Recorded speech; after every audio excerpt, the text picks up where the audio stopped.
तुम अपने धर्म अनुसार अपने कर्तव्य का पालन करोगे, इसलिए तुम्हें धर्मराज भी बुलाया जाएगा। देव संज्ञा का सूर्य देव से विलग होना मेरी ही लीला थी कि सूर्य देव अपनी समस्या लेकर देव शिल्पी विश्वकर्मा के पास जाएं और यम का धर्मराज बनने का मार्ग प्रशस्त कर सके। इस प्रकार मैंने अपने देवी भैरवी स्वरूप में यमलोक का सृजन किया। मेरी लीला से मृत्यु पाश की रचना हुई और फिर मैंने सूर्य पुत्र यम को यमराज अर्थात मृत्यु का देवता धर्मराज नियुक्त किया। उचित है माता, किंतु ये भी बताइए ना कि आपके भैरवी स्वरूप में पिताश्री किस रूप में आपके साथ रहते हैं? काल भैरव, जो भक्त मेरे भैरवी और महादेव के काल भैरव रूप की आराधना करते हैं, उन्हें असमय मृत्यु अथवा अकाल मृत्यु से और अपने शत्रुओं से रक्षा अवश्य प्राप्त होती है।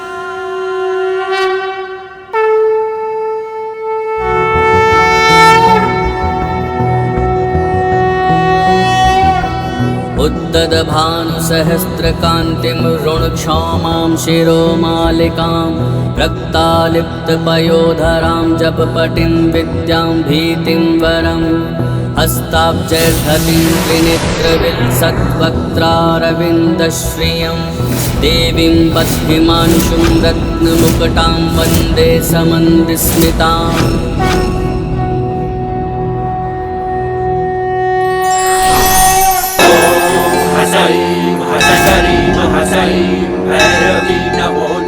प्रणाम माता। ओम हसई हसकरी हसई भैरवी नमो नमः।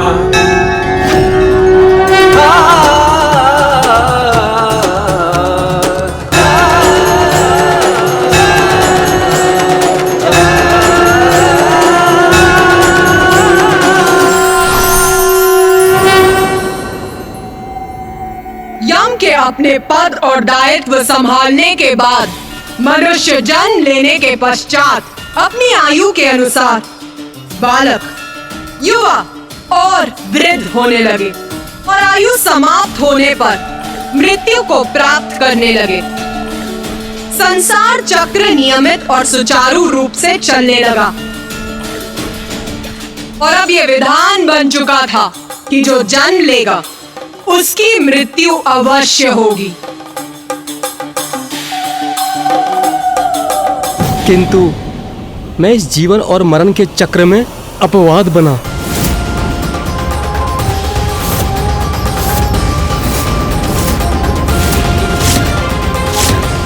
किंतु जन्म और मृत्यु तो पूर्व से ही निर्धारित है, तो फिर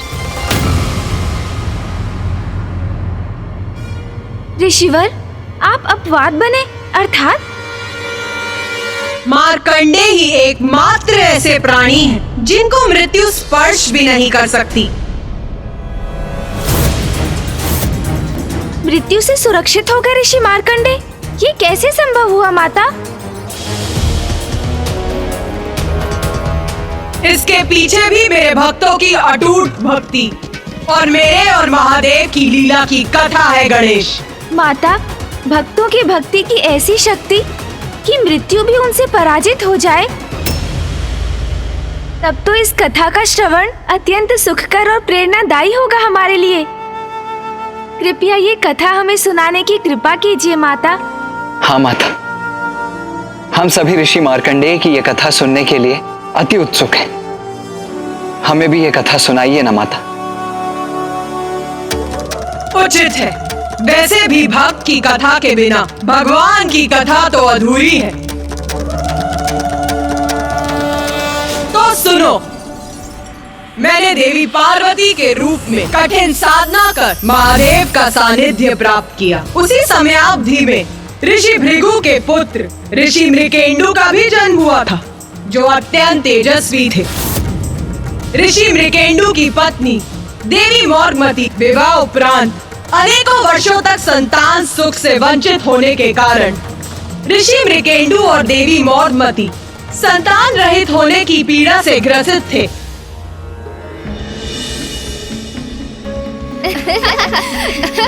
पकड़ो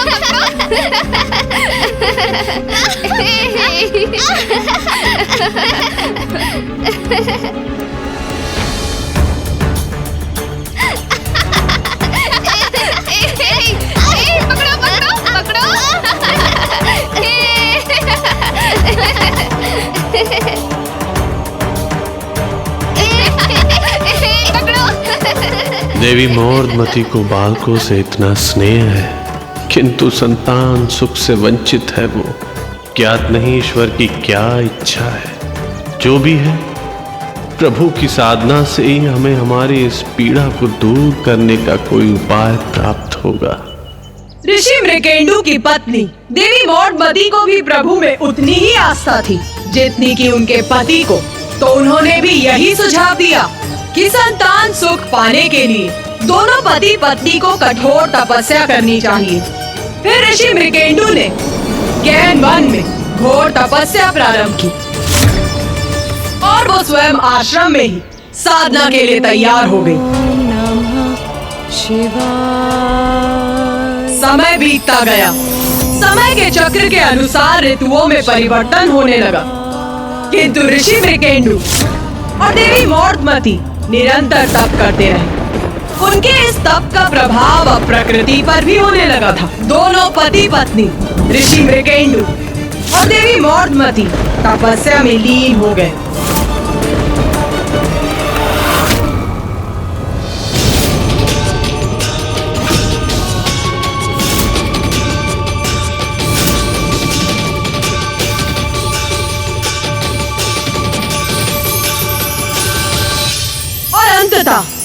ऋषि मृकेंडु और देवी मौर्धमती की पुकार कैलाश में महादेव और मुझ तक पहुंच ही गई।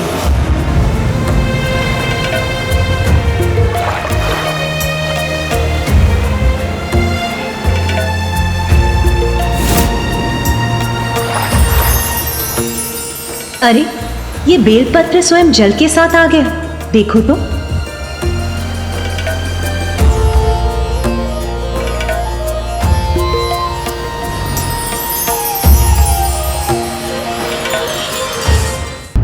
ऋषि मृकेंडु और देवी मौर्धमती संतान रहित होने की पीड़ा से ग्रसित थे।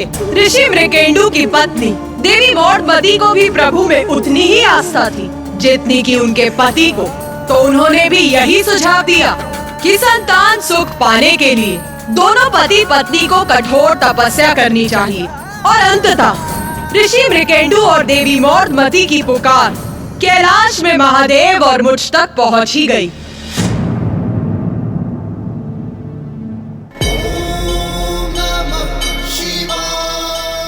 नाथ,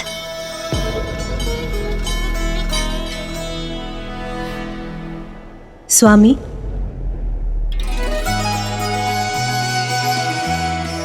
आपके भक्त आपकी कठोर तपस्या कर रहे हैं। आपको अपने भक्तों को दर्शन देना चाहिए। ओ माँ, मैं यदि मृकेंडु ऋषि को दर्शन दूंगा तो वो मुझसे संतान प्राप्ति का वरदान मांगेंगे। तो आप उन्हें संतान दे दीजिएगा स्वामी। इसमें कैसी दुविधा है? दुविधा है उमा। ऋषि मृकेंडु और देवी मौर्धमती के भाग्य में संतान नहीं है। भाग्य में संतान नहीं है। भाग्य में संतान नहीं है।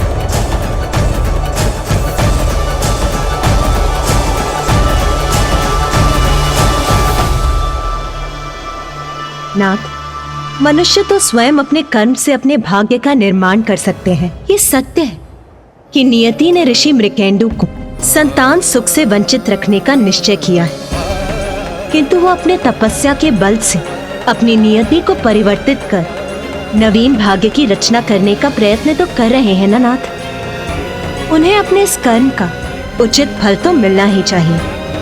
हमें उन्हें दर्शन देना चाहिए स्वामी।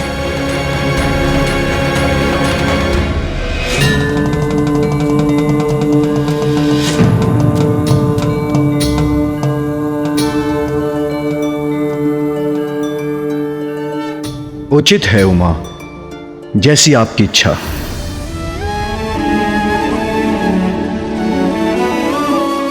ऋषि मृकेंडु और देवी मौर्धमती को उनकी इस अटल साधना का फल अवश्य प्राप्त होगा। ओम नमः शिवाय। ओम नमः शिवाय। पुत्र मृकेंडु,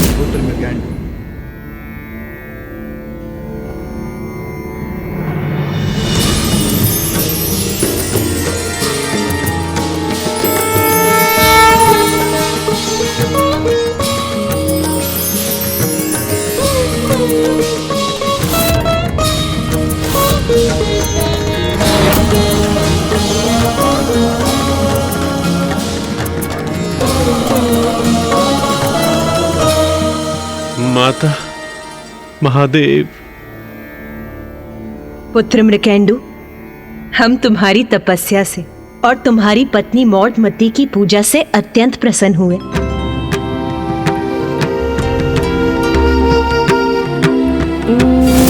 नमः शिवाय। वरदान मांगो पुत्र, कहो क्या इच्छा है तुम्हारी। माता, महादेव, आप तो सर्वज्ञाता है। आपको हमारी तपस्या का उद्देश्य भली भांति ज्ञात है।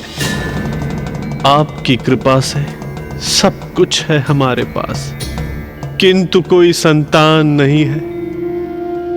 आप हमें संतान प्राप्ति का वरदान दीजिए प्रभु। पुत्र मृकेंडु, मैं तुम्हें संतान सुख अवश्य दूंगा, किंतु तुम्हारी संतान कैसी होगी इसका चुनाव तुम्हें करना होगा। मैं तुम्हें ऐसे अनेकों पुत्र दे सकता हूं वत्स, जिनकी आयु 100 वर्ष की होगी, किंतु जो बुद्धिहीन होंगे, तेजहीन होंगे, अथवा एक ऐसा पुत्र जो तेजस्वी, मनस्वी और ज्ञानी होगा, किंतु उसकी आयु मात्र 16 वर्ष की होगी।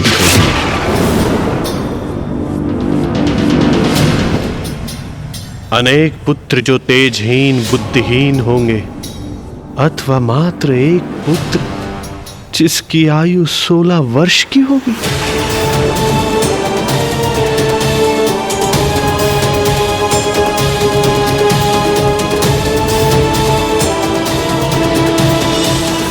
प्रभु, तेजहीन संतान का होना ना होना एक समान है। मुझे सच्चा पुत्र दे, जो अपने कर्मों से अपने कुल को प्रतिष्ठा दे सके।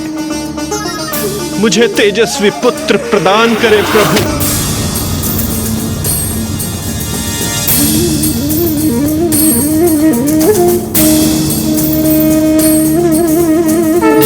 तथास्तु।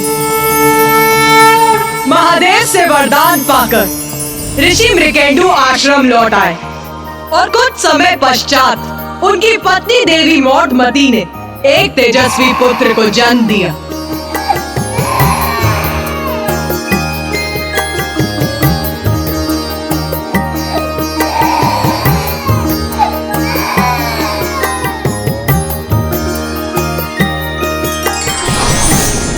नारायण नारायण।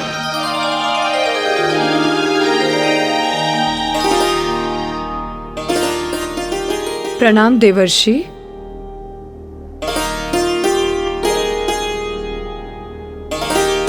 नहीं करने आया हूं मैं कोई संवाद, मैं तो नवीन संतान के माता पिता को देने आया हूं आशीर्वाद। ऋषि मृकेंडु और देवी मौर्धमती का नवजात शिशु इतना तेजस्वी, इतना सुंदर था कि देवर्षि नारद ने स्वयं वहां जाकर उन्हें नाम दिया, आशीष दिया।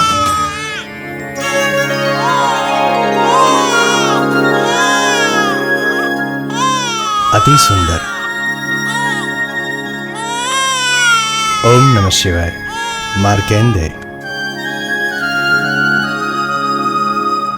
आपके पुत्र का नाम है मार्केंडे। मार्केंडे, मार्केंडे। मार्कंडे, कितना सुंदर नाम दिया है देवऋषि ने हमारे पुत्र को। स्वयं देवर्षि का आशीष पाकर तुम धन्य हो गए पुत्र। इस प्रकार महादेव के आशीष से ऋषि मार्कंडेय का जन्म हुआ।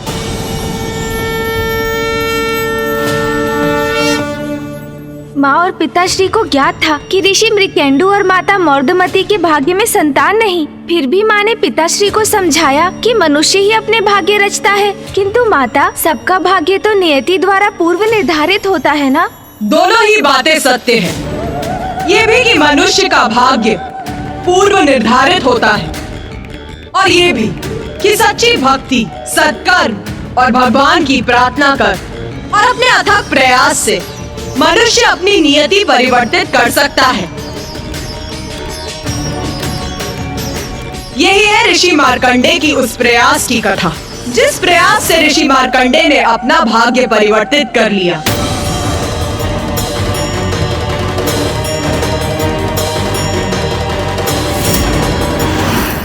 दिवस बीतते गए और महादेव के वरदान के अनुसार ऋषि मार्कंडेय अत्यंत बुद्धिमान, तेजस्वी और ज्ञानी थे, और उनके माता पिता को उन पर गर्व था।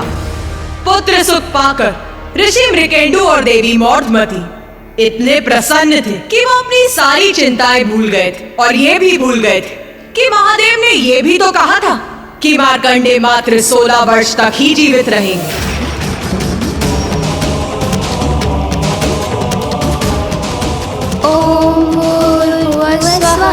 तत्सवितुर्वरेण्यं भर्गो देवस्य धीमहि धियो यो नः प्रचोदयात्। ॐ भूर्भुवस्वः तत्सवितुर्वरेण्यं भर्गो देवस्य धीमहि धियो यो नः प्रचोदयात्।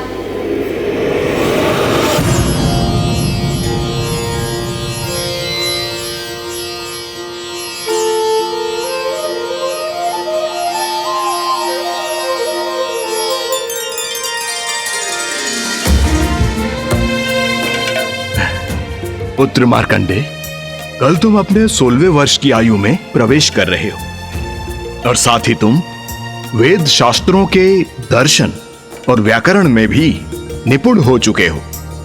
अब तुम अपने निवास जाकर अपने माता पिता का आशीर्वाद लेकर संसार में अपने ज्ञान का विस्तार करो। जैसी आज्ञा गुरुजी।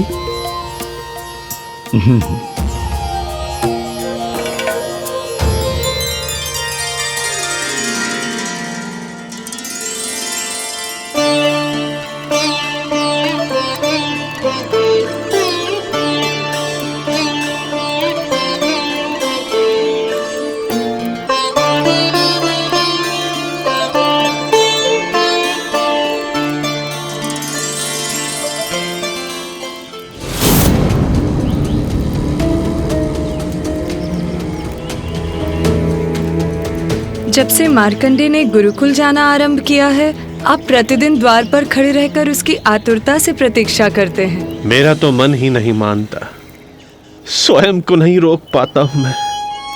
जब भी मार्कंडेय का लौटने का समय होता है, मेरा मन विचलित हो उठता है। मन को शांत कीजिए स्वामी, मार्कंडेय आता ही होगा। कदाचित आप ज्ञान की साधना में उसकी सहायता करेंगे तो आपका मन भी बढ़ जाएगा।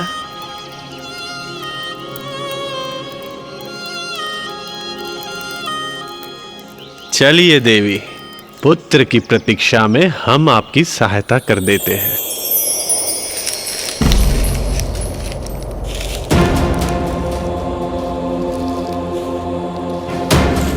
ये कैसी आहट है?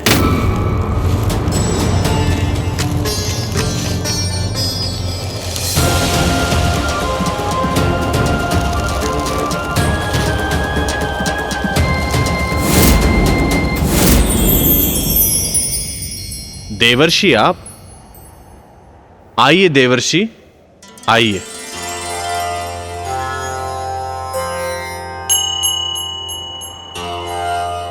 प्रणाम देवर्षि। प्रणाम देवर्षि। आपके भाव देखकर ऐसा हो रहा है प्रतीत कि आपको किसी अन्य अतिथि विशेष की थी प्रतीक्षा, मेरे आगमन की नहीं थी अपेक्षा। क्षमा कीजिएगा देवर्षि। देवर्षि, हम अपने पुत्र मार्कंडे की प्रतीक्षा प्रतिदिन इसी प्रकार करते हैं। जैसे ही उसका गुरुकुल से लौटने का समय होता है, स्वामी द्वार पर खड़े रहकर और मैं उसके लिए स्वादिष्ट भोजन बनाकर। पुत्र मार्कंडे के बिना हमारी कुटिया जो सुनी हो जाती है।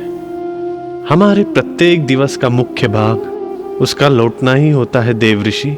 किंतु आप दोनों को इस सूनेपन का अभ्यस्त हो जाना चाहिए।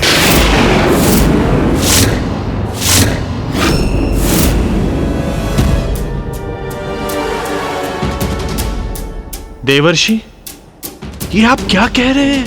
आप कदाचित भूल रहे हैं ऋषि मृकेंदु कि जब महादेव ने आपको एक संतान का वरदान दिया था तो उस वरदान को एक स्थिति से बांधा था कि आपके पुत्र की आयु केवल 16 वर्ष की होगी।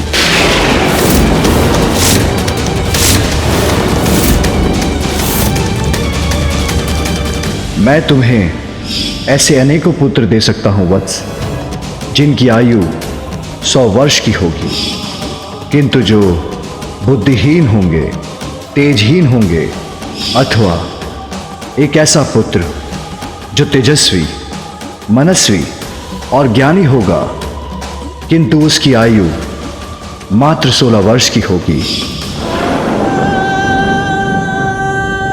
और यदि मैं कोई भूल नहीं कर रहा हूं तो कल आपके पुत्र की आयु 16 वर्ष की हो जाएगी। नहीं, नहीं, ये आप क्या कह रहे हैं ऋषिवर? नारायण नारायण। इस घटना के घटित होने से पूर्व ही मैं आपको सूचित करने चला आया। आयु पूर्ण होना तो विधि का विधान है। आप दोनों इसे ईश्वर की इच्छा समझकर अपने हृदय को सांत्वना दे दीजिए।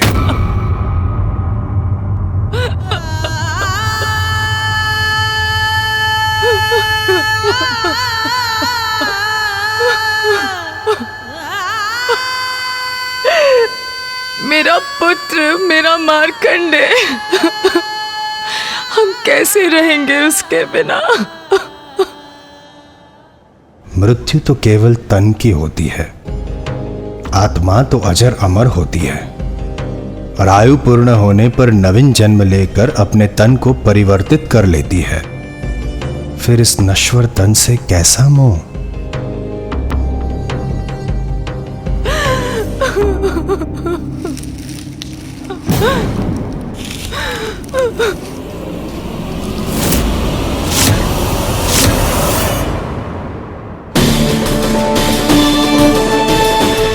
देवर्षि की कही बातों को द्वार पर खड़े मार्कंडे भी सुन चुके थे।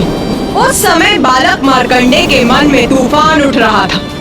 एक ओर उनके माता पिता उनकी मृत्यु की सूचना पाकर अत्यंत दुखी थे और दूसरी ओर देवर्षि नारद के शब्द भी बालक मार्कंडे के मन में ध्वनित हो रहे थे।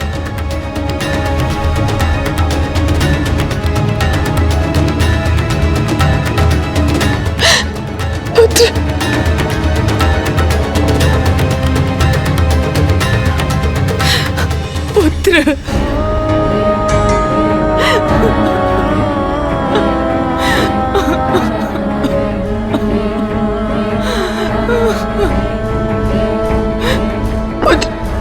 हम तुम्हारे बिना कैसे रहेंगे पुत्र? तुम्हारे पिता और मैं, हम दोनों का जीवन तो तुम पर ही आधारित है पुत्र। हम तुम्हारे बिना कैसे रहेंगे? हम कैसे रहेंगे?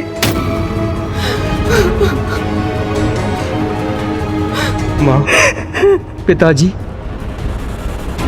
अभी मुझे मात्र पितृ ऋण चुकाने का अवसर ही कहां प्राप्त हुआ है। मैं आप दोनों को ये वचन देता हूं कि मैं मृत्यु पर विजय प्राप्त करके ही रहूंगा।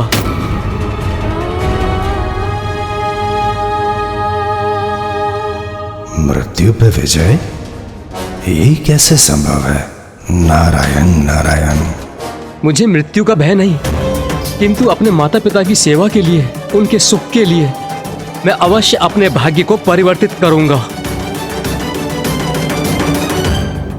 जिन महादेव के वरदान से मेरा जन्म हुआ है, वही महादेव मुझे जीवन दान भी देंगे।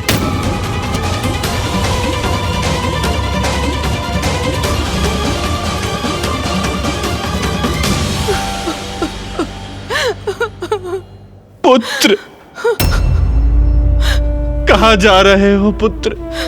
महादेव की पूजा करने।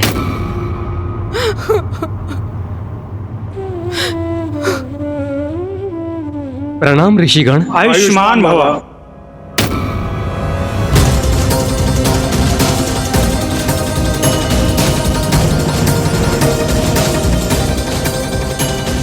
आहा, कितने उत्तम संस्कार हैं। सबका आदर कर सभी को प्रणाम करना। दूसरों का आशीर्वाद कभी व्यर्थ नहीं होता। कदाचित सभी का आशीर्वाद पाकर मार्कंडेय की मृत्यु टल जाए। नारायण नारायण। जो भी हो, अपने माता पिता को निराश नहीं होने दूंगा मैं।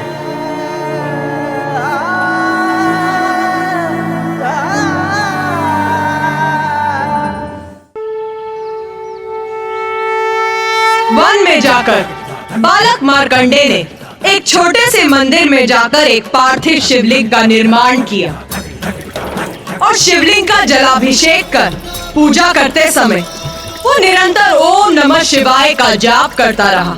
और बालक मार्कंडेय की पूजा पर बैठते ही एक चमत्कार हुआ। महादेव ने बालक मार्कंडेय के मुख से मंत्र प्रस्फुटित करवाया, जिससे उन्हें उनका अभीष्ट प्राप्त हो। ओम त्र्यंबकं यजामहे सुगंधिं पुष्टिवर्धनम् उर्वारुकमिव बन्धनान् मृत्योर्मुक्षीयमामृतात्। ऋषि मार्कंडेय, तब तुम्हारे मुख से स्वतः ही महामृत्युंजय मंत्र का जाप होने लगा। उसी प्रकार जैसे आज यहाँ आने पर तुम मेरा स्तुति गान करने लगे।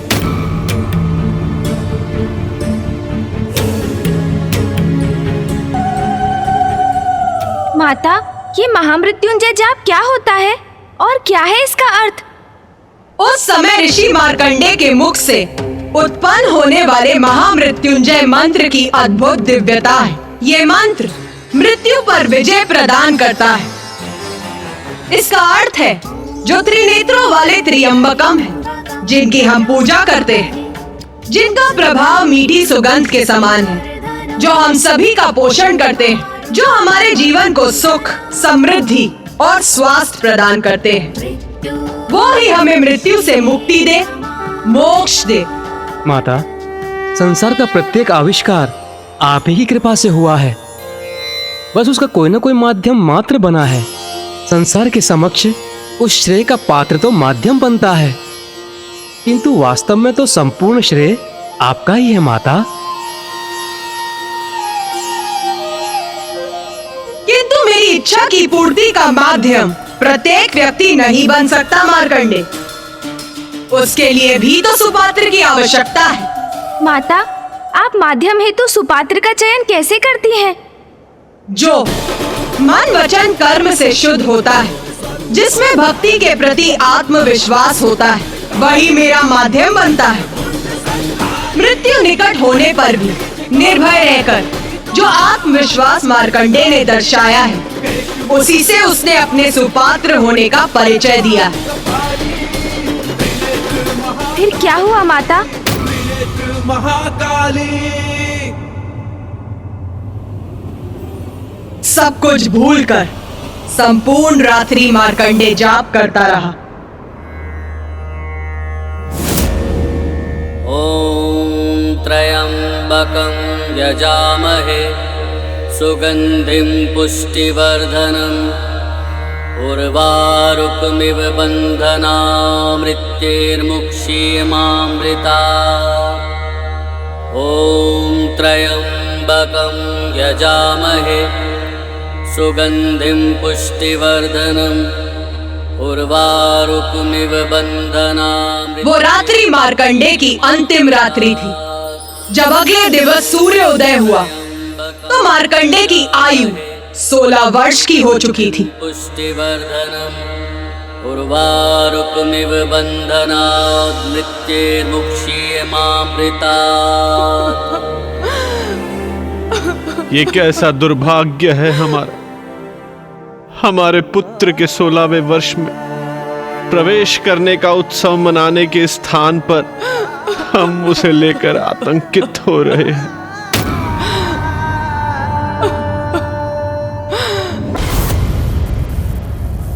जाओ, ऋषि मृकेंडु पुत्र मार्कंडे के प्राण लेकर आओ। जो आज्ञा महाराज।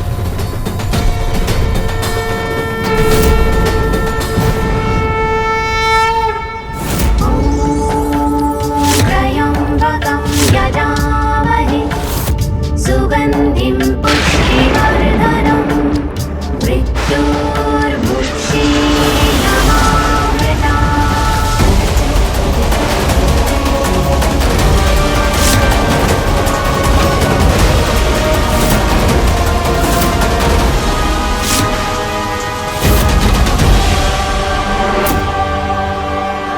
नाथ, पूर्व में इस बालक के पिता ने अपना भाग्य परिवर्तित किया था। संतानहीन होना उनकी नियति थी, फिर भी उन्होंने इस पुत्र को प्राप्त किया और अब यह बालक अपने भाग्य को एक नवीन दिशा देकर ही रहेगा।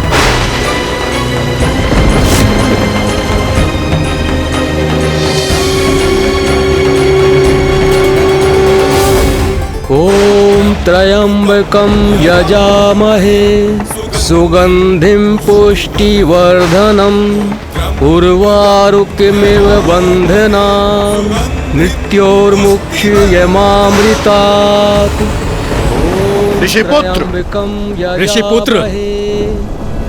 ऋषिपुत्र, हम यमलोक से आए हैं, यमराज के दूत हैं।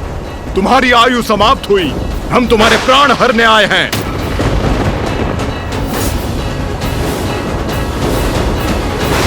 पृथ्वी पर तुम्हारा समय समाप्त हुआ। अब हमारे साथ शांतिपूर्वक चलो, वरना बंदी बनाकर ले जाएंगे तुम्हें।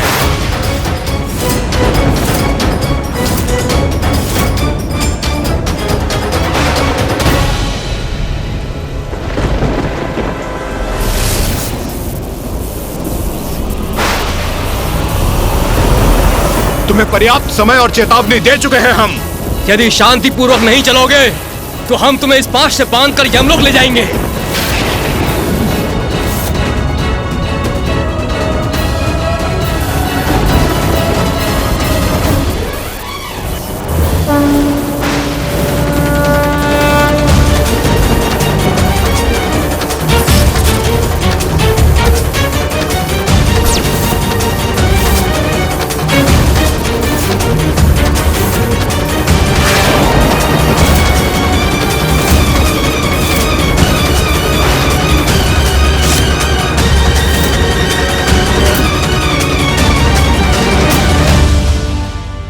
यमराज के दूतों ने ऋषि मार्कंडे पर अपना पाश फेंक दिया। तो क्या वो उन्हें बंदी बनाने में सफल हुए? क्या वो उन्हें यमलोक ले जाने में सफल हो गए माता? ऋषि मार्कंडेय तो यहाँ उपस्थित हैं, अर्थात गणेश के प्रश्न का उत्तर तो स्पष्ट है। कहो कार्तिकेय, तुम्हारे अनुसार क्या है गणेश के प्रश्न का उत्तर? वो यमदूत क्या बालक मार्कंडे को बंदी बनाने में सफल हुए होंगे?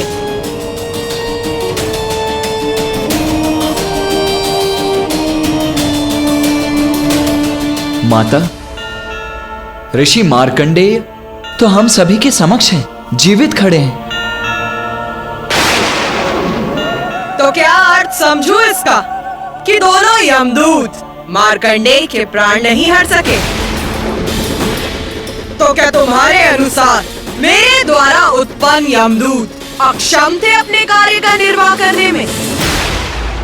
नहीं माता, मैं यमदूतों की क्षमता अथवा अक्षमता पर अपना मत व्यक्त नहीं कर रहा हूं। परिस्थिति के अनुसार उसके तर्क संगत परिणाम पर पहुंचने की चेष्टा भर कर रहा हूं मैं। माता, ऋषि मार्कंडेय जीवित हैं अर्थात यमदूत असफल हुए। और अवश्य इसमें भी आपकी ही कोई लीला होगी माता। उचित कहा तुमने कार्तिकेय। मेरी लीला की एक ऐसी अद्भुत कथा है जो किसी भी तर्क से परे है, किंतु जो तुम्हारी बुद्धि ने निष्कर्ष सुझाया वो भी उचित है। यमदूत शक्तिहीन और अयोग्य नहीं थे, किंतु वो फिर भी बालक मार्कंडे को मृत्यु प्रदान करने में असमर्थ थे।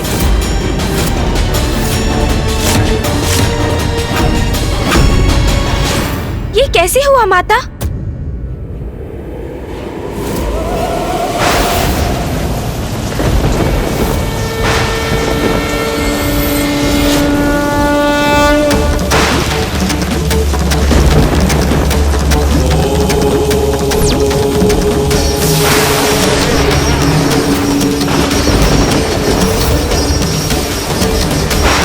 ऋषिपुत्र, तुम्हारा पाश बनाएगा तुम्हारे प्राणों को बंदी। यमदूत हैं हम, तुम्हारी आत्मा को अपने साथ अवश्य ही लेकर जाएंगे।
नाथ, आपने देखा ना, अपने पिता ऋषि मृकेंडु के समान बालक मार्कंडे भी अपने भाग्य को एक नवीन दिशा देगा।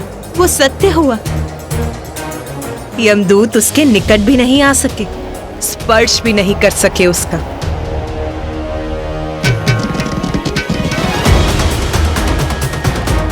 उमा, जन्म और मरण सृष्टि का शाश्वत सत्य है। सृष्टि के सत्य को असत्य में परिवर्तित करना, किसी को मृत्यु से मुक्ति प्राप्त होना सहज नहीं, अत्यंत कठिन है, कदाचित असंभव ही है। इसलिए उसकी मिथ्या आस त्याग दो प्रिय।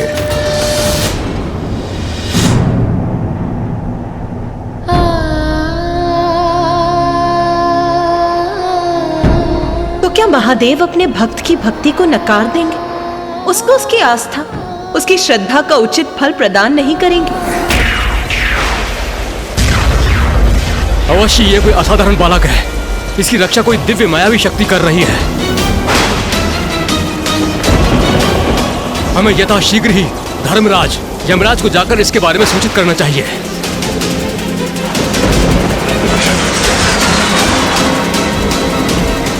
नाथ, बालक मार्कंडे इतनी श्रद्धा और भक्ति से आपके मंत्र का जाप कर रहा है, तो उसकी प्रार्थना व्यर्थ नहीं जा सकती।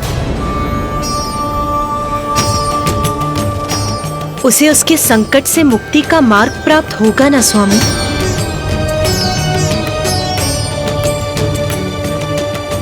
मैं आपको मिथ्या आस नहीं दे सकता प्रिय।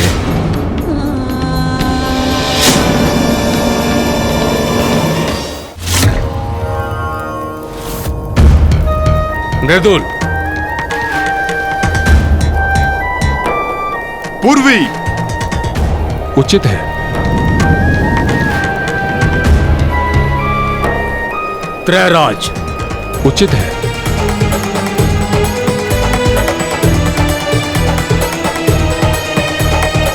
और मार्कंडे, बालक मार्कंडे का ही अंतिम नाम है आज की सूची में। कहाँ हैं उनके प्राण? मैंने कहा मार्कंडे के प्राण कहाँ हैं? चित्रगुप्त जी महाराज, हम मार्कंडे को लेने अवश्य गए थे, किंतु क्षमा कीजिए महाराज, हम उसे लाने में असमर्थ रहे।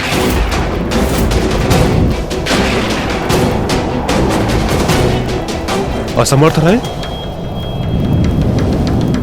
उनका आज की सूची में नाम है, अर्थात उनका यहां यमलोक में आने का समय हो चुका है। क्या अर्थ है तुम्हारा? इसके जीवन का अंत आज नियत था, उसकी आत्मा लेकर आने में असमर्थ कैसे हो सकते हो तुम? प्रभु, जब हम वहां गए थे तो वो पूजा कर रहा था, फिर हमने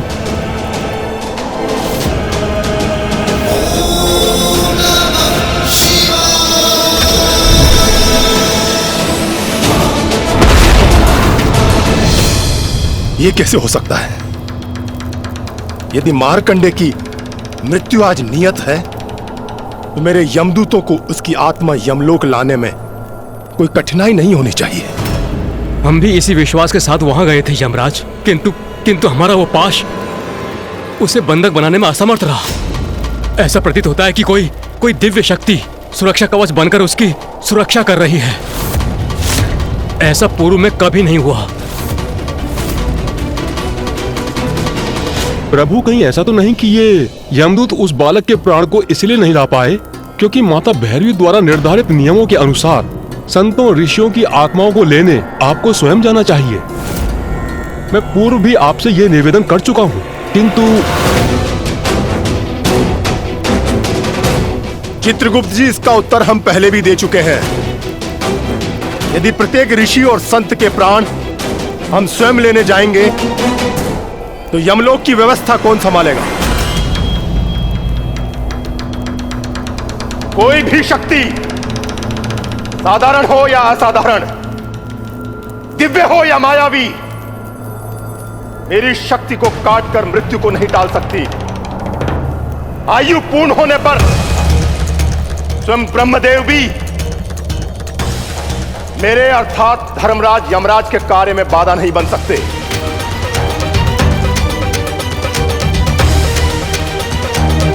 चित्रगुप्त जी, माता भैरवी ने कैसे अक्षम यमदूत दिए हमें?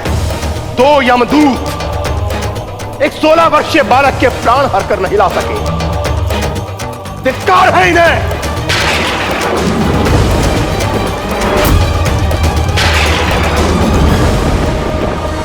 एक 16 वर्षीय तुच्छ बालक के प्राण लेने स्वयं यमराज को जाना होगा। तो क्या लाभ है इन यमदूतों का? मैं स्वयं जाऊंगा, तनिक मैं भी तो देखूं कौन सी पूजा कर रहा है ये बालक मार्कंडे। सब व्यर्थ है। मेरे समक्ष किसी पूजा का कोई लाभ नहीं, कोई लाभ नहीं।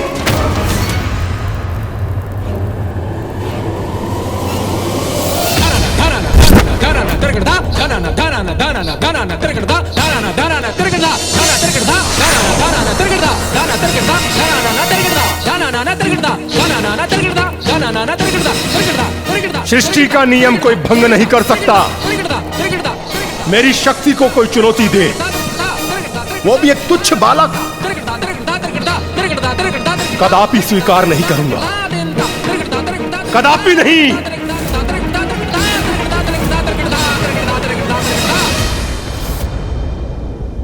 माता, ये स्थिति तो बहुत विकट हो गई ना। एक और ऋषि मार्कंडे अपनी नियति को परिवर्तित करने हेतु महादेव की पूजा कर रहे थे ताकि वो अपने माता पिता के प्रति अपने ऋण को चुका सके, और दूसरी ओर स्वयं आपने माता भैरवी के रूप में यमराज को आदेश दिया था कि किसी भी स्थिति में नियत समय आने पर किसी की मृत्यु नहीं टलनी चाहिए। सर्वथा उचित है गणेश का ये प्रश्न। ये तो स्वयं माता और पिताश्री की शक्तियों में टकराव की स्थिति उत्पन्न हो गई। इसका क्या परिणाम हुआ होगा? माँ, इस दुविधा का क्या समाधान था?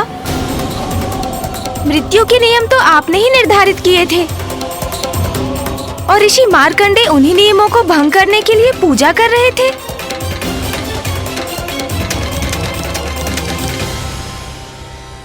मेरे मन में तो कोई दुविधा नहीं थी माता, मात्र भक्ति थी और विश्वास था कि भगवान कभी भी भक्त की सच्ची भक्ति को अस्वीकार नहीं करते।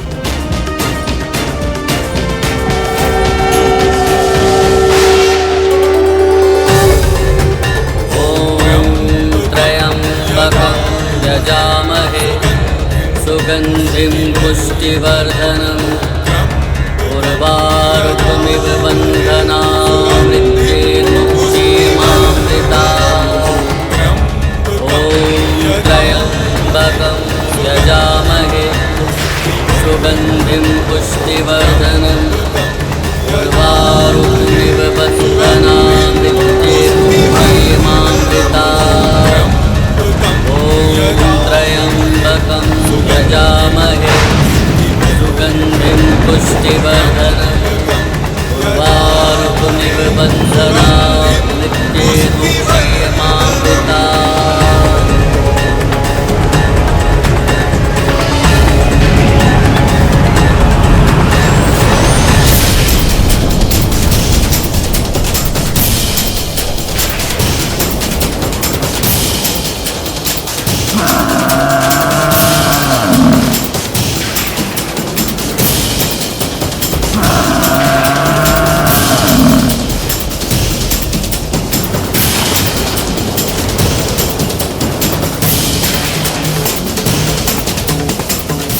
मृत्यु के पास से कोई सुरक्षित नहीं, यही सृष्टि का नियम है। ये दिव्य बालक तेजवान दिख रहा है, किंतु मेरे समक्ष व्यर्थ है इसका तेज, व्यर्थ है इसका असाधारण होना, क्योंकि मुझे अपने काल को अपने समक्ष देख भय से कंपित हो उठेगा ये। ऋषि बालक, चलो उठो, मैं यमराज तुम्हारे प्राण हरने आया हूं।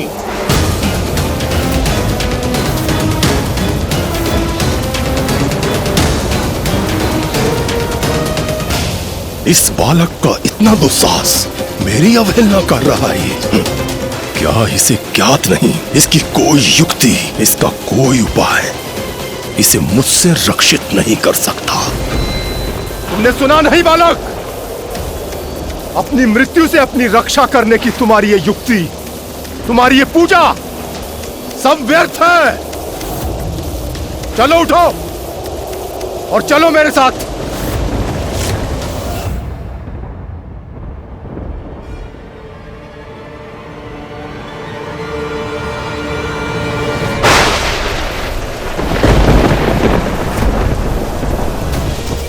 मृत्यु के देवता का ऐसा अपमान, अभी इसका भयंकर परिणाम ज्ञात होगा इसे।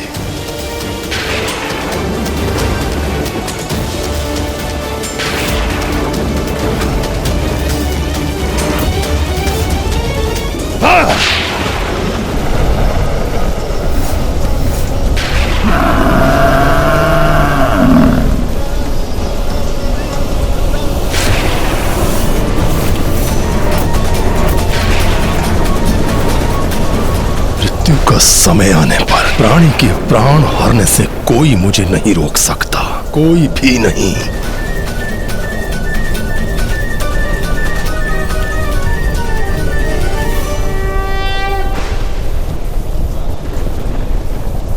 यमराज जी, मैं अपनी पूजा में इतना लीन था कि मुझे यहाँ आपकी उपस्थिति का भान ही नहीं हुआ। मेरा प्रणाम स्वीकार कीजिए। आयुष्मान।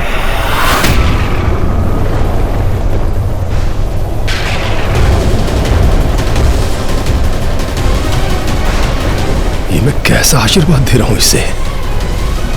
बालक, बहुत चतुर प्रतीत होते हो तुम। मुझसे आयुष्मान भव का आशीर्वाद लेकर मृत्यु से अपनी रक्षा करना चाहते हो, किंतु मैं यमराज मृत्यु ही प्रदान करता हूं, जो तुम्हें भी दूंगा। चलो मृत्यु के लिए प्रस्तुत हो जाओ। यमराज जी, मुझे ज्ञात है आप मुझे मृत्यु देने आए हैं, किंतु मैं अभी अपनी मृत्यु को स्वीकार करने में असमर्थ हूँ। क्षमा कीजिए, तुम अपनी मृत्यु स्वीकार करने में असमर्थ हो तो कदाचित मुझे बाद में आना चाहिए, है ना?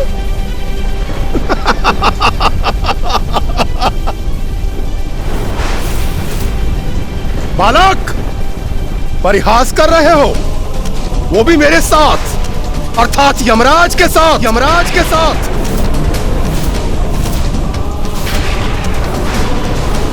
मूर्ख बालक, अपनी मृत्यु कोई भी स्वीकार नहीं करता, किंतु मृत्यु किसी स्वीकृति की प्रतीक्षा नहीं करती। ये तो तुम्हारा सौभाग्य है कि मैं स्वयं लेने आया हूं तुम्हें। अब मेरा समय व्यर्थ मत करो और चलो मेरे साथ। यमराज जी, मैं अपने माता पिता का एकमात्र पुत्र हूँ। यदि मेरी मृत्यु हुई तो वे निपट अकेले रह जाएंगे। उनके पुत्र होने के नाते उनकी सेवा कर उनका ऋण चुकाने का दायित्व मुझे पूर्ण करना है। मुझे अपने लिए नहीं किंतु अपने माता पिता के लिए जीवित रहना है। मैंने उन्हें वचन दिया है कि मैं अवश्य उनके पास लौटूंगा। ए बालक, मुझसे छुटकारा पाने की तुम्हारी ये युक्ति कदापि सफल नहीं होगी। जब मृत्यु समक्ष होती है तो मनुष्य अनेक युक्तियां सोचता है। तब तुम तो क्या, मैं ब्रह्मदेव और इंद्रदेव की भी नहीं सुनता। सहस्त्रों चक्रवर्ती राजाओं के प्राण हर चुका हूं मैं। मुझसे कोई नहीं बच सका और ना ही बच सकेगा। तो आप अपना कर्तव्य निभाइए यमराज जी।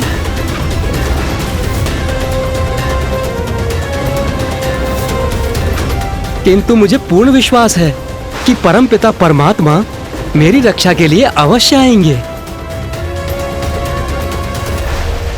ओम त्र्यंबकं यजामहे सुगंधिं पुष्टिवर्धनम् उर्वारुकमिव बंधनामृत्यैर्मुक्षीयमामृता। ये बालक, तुम्हारा काल तुम्हारे समक्ष है और तुम शिवलिंग की पूजा कर रहे हो। क्या वास्तव में तुम्हें विश्वास है कि महादेव तुम्हारी मृत्यु से रक्षा कर सकते हैं? स्वयं माता भैरवी ने मुझे मृत्यु का देवता नियुक्त किया है। वो भी मेरे कार्य में हस्तक्षेप नहीं कर सकती। इसलिए अपना और मेरा समय व्यर्थ मत करो। तुम अपनी पूजा अधूरी छोड़ दो या पूरी करो, उससे कुछ नहीं होगा। अपने बनाए नियमों को भगवान भी भंग नहीं कर सकते। बालक, यदि मेरा अर्थात यमराज का क्रोध चरम पर पहुंच गया तो तुम्हें ज्ञात है क्या हो सकता है?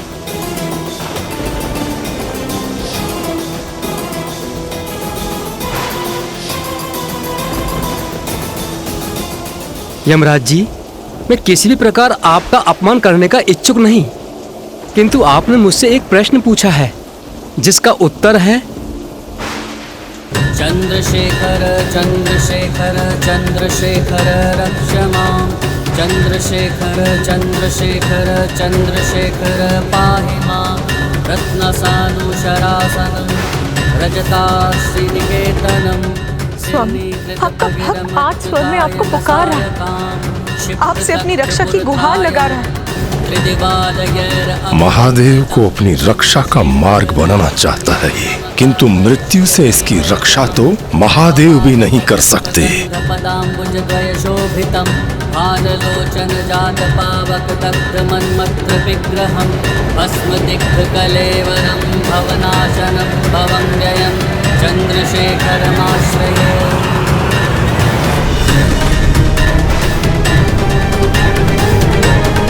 इसका इतना दुस्साहस, कह रहा है महादेव का आश्रय लेने वाले को मैं यमराज भी कुछ नहीं कर सकता।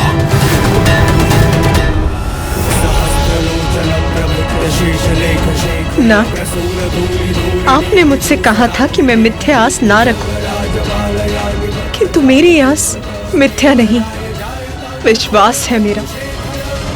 जब मार्कंडे उनमें अपना आश्रय ढूंढ रहा था जिनके मस्तक पर चंद्रमा विराजमान है, जिन्होंने रत्न जड़ित पर्वत सुमेरु को अपना धनुष बनाया, जो रजत के पर्वत हिमालय पर वास करते हैं,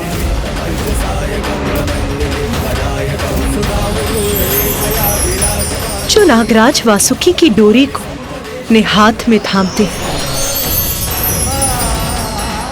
जिन्होंने स्वयं भगवान विष्णु को अपना बाण बनाकर त्रिपुर का दाह किया,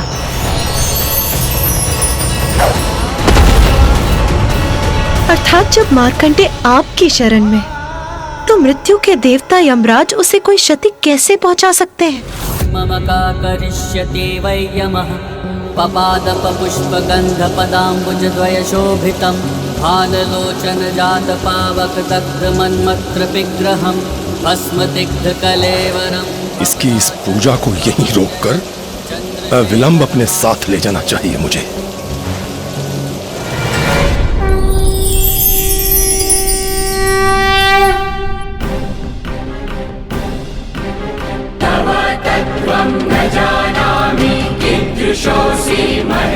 मेरी आस तो अभी भी स्थिर है नाथ, क्योंकि मार्कंडे आप में अपना आश्रय ढूंढ रहा है,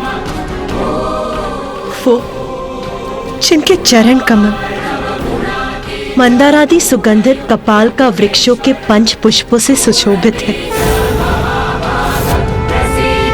जिन्होंने अपने भाल में स्थित त्रिनेत्र से कामदेव को भस्म कर दिया था, जो स्वयं भस्म में रमाए हुए, जो जीवन के समस्त दुखों का नाश करते। जब मार्कंडे स्वयं आपसे रक्षा की गुहार लगा रहा है, तो मृत्यु की देवता यमराज भी उन्हें क्या क्षति पहुंचा सकते हैं?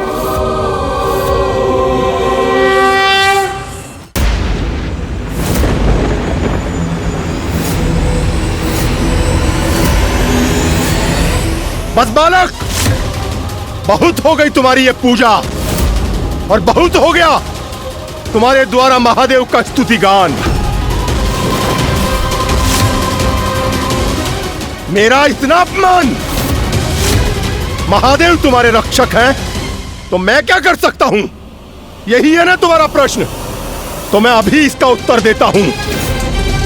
अभी दिखाता हूं तुम्हें कि मैं यमराज कितना शक्तिशाली हूं और क्या कर सकता हूं।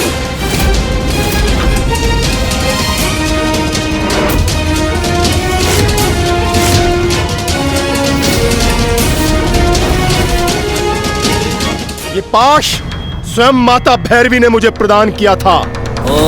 ये यमपाश मृत्यु का पाश है, और यही मृत्यु पाश तुम्हारे तन से तुम्हारे प्राण हर लेगा ऋषि बालक।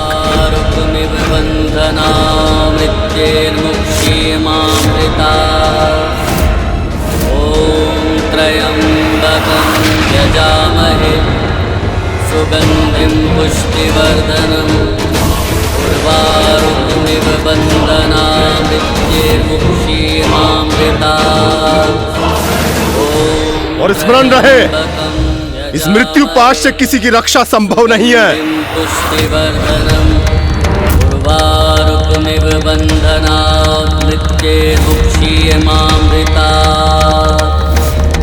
महादेव, यमराज के मृत्यु पाश से मेरी रक्षा कीजिए प्रभु, मेरी रक्षा कीजिए महादेव। महादेव, महादेव, ओम त्रयंबकम यजामहे सुगंधिम पुष्टि। किस प्रकार के मंत्र का उच्चारण कर रहा है? कोई भी मंत्र उच्चारित कर लो, तुम्हें मृत्यु से रक्षित कर ले, ऐसा कोई भी मंत्र नहीं है बालक। त्रयंबकम यजामहे सुगंधिम पुष्टि वर्धनम।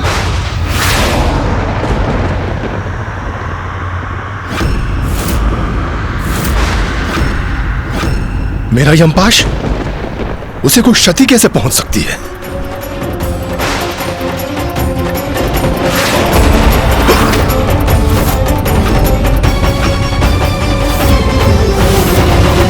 इतना दुस्साहस यमराज का कि उन्होंने भक्त और भगवान दोनों पर अपना पाश चलाने का दुस्साहस किया।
मेरा पाश भस्म हो गया।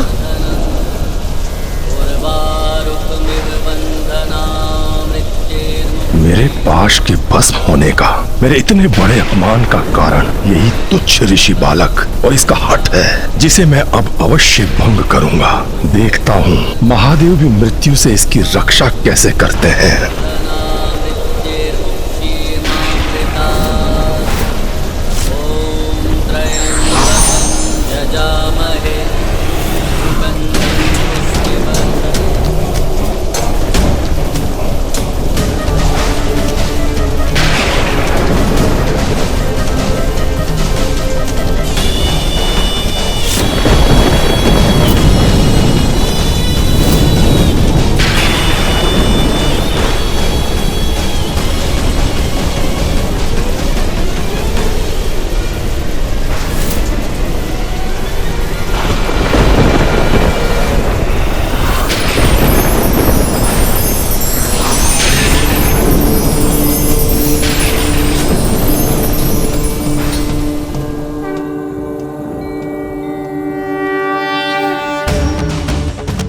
महादेव, माता,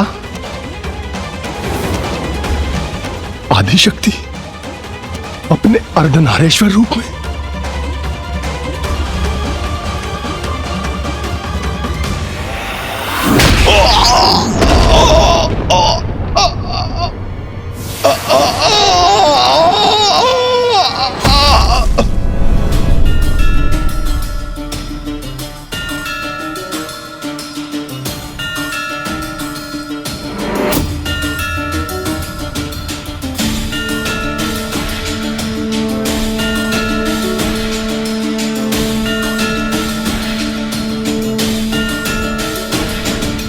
पुत्र मार्कंडे, तुम्हारी भक्ति निर्मल, शुद्ध है, पावन है।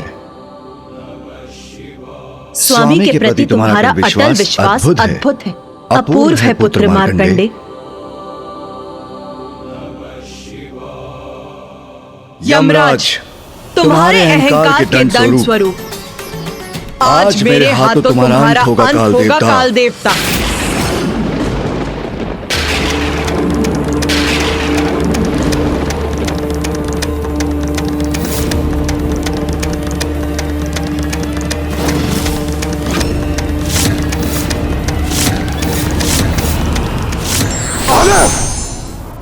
माता पार्वती, माता ऐसा अनर्थ मत कीजिए प्रभु, क्षमा कर दीजिए मेरे पुत्र को। सूर्यदेव, हट जाइए मेरे मार्ग से।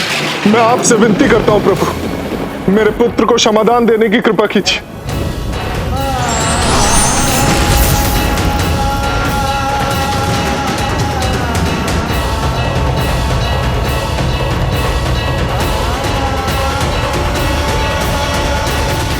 क्षमा कीजिए महादेव, क्षमा कीजिए। माता, यम को यमराज के पद पर प्रतिष्ठित आपने किया। आपने ही मृत्यु के नियमों को निर्धारित किया है। माता, तनिक विचार कीजिए, यदि काल का अंत हो गया तो मृत्यु का चक्र भी समाप्त हो जाएगा और संसार में असंतुलन उत्पन्न हो जाएगा।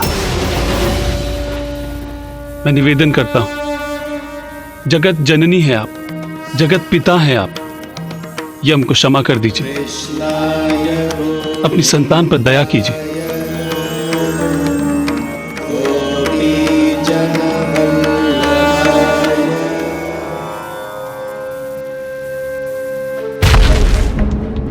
महादेव, क्षमा कीजिए महादेव।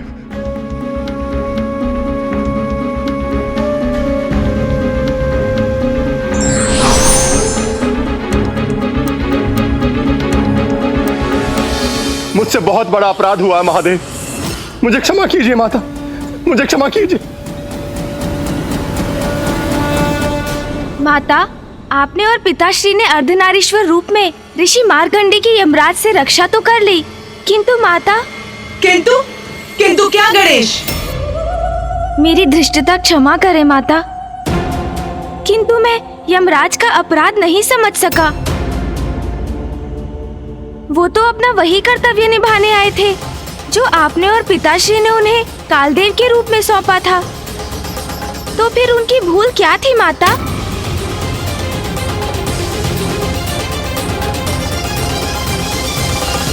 हाँ माता, वो तो आपके ही आदेश का पालन करने के लिए प्रस्तुत हुए थे कि समय आने पर मनुष्य की मृत्यु का होना विधि का विधान है।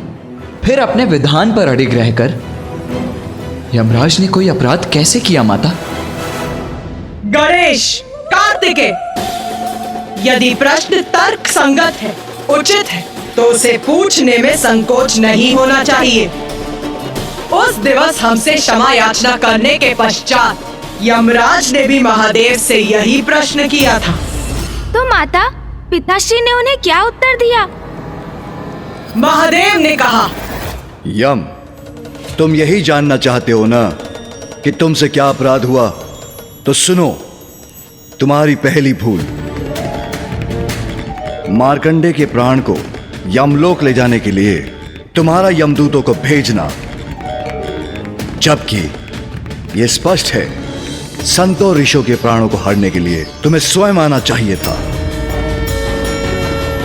माता भैरवी द्वारा निर्धारित नियमों के अनुसार संतों ऋषियों की आत्माओं को लेने आपको स्वयं जाना चाहिए।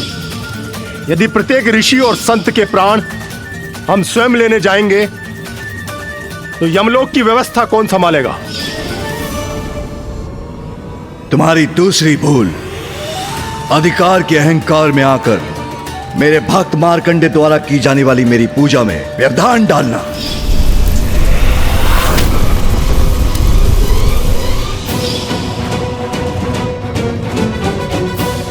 जिसमें तुमने तनिक भी संकोच नहीं किया।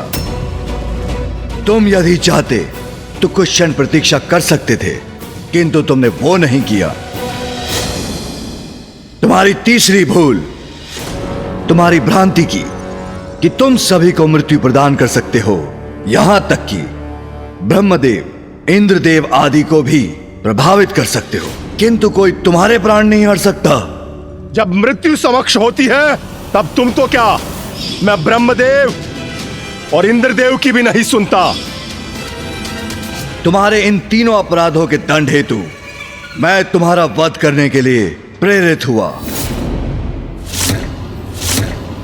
और स्वामी को, स्वयं महादेव को अपने पाश से स्पर्श करने का दुस्साहस करना।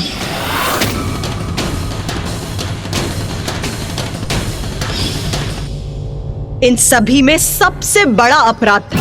महादेव, माता भैरवी ने मुझे इतना महत्वपूर्ण दायित्व दिया जिसके कारण मुझ में अहंकार जागृत हुआ। मुझे क्षमा कीजिए महादेव, मुझे क्षमा कीजिए माता। यम, मैंने तुम्हें अपने देवी भैरवी रूप में इतना बड़ा कर्तव्य सौंपा और तुम स्वयं को समस्त जीवन का नियंत्रक समझ बैठे। ये बहुत बड़ी भूल है तुम्हारी। तुम्हारा चुनाव एक अत्यंत महत्वपूर्ण दायित्व निभाने के लिए हुआ है, किंतु तुम उस शक्ति का अहंकार कर उसका दुरुपयोग करने लगे। ये सर्वथा अनुचित है। क्षमा कीजिए माता, मुझसे भूल हुई है। विधि का विधान कोई भंग नहीं कर सकता, इसलिए बालक मार्कंडे के लिए उस विधान का अपमान मैं भी नहीं करूंगा। आयु पूर्ण होने पर मनुष्य को मृत्यु अवश्य प्राप्त होनी चाहिए।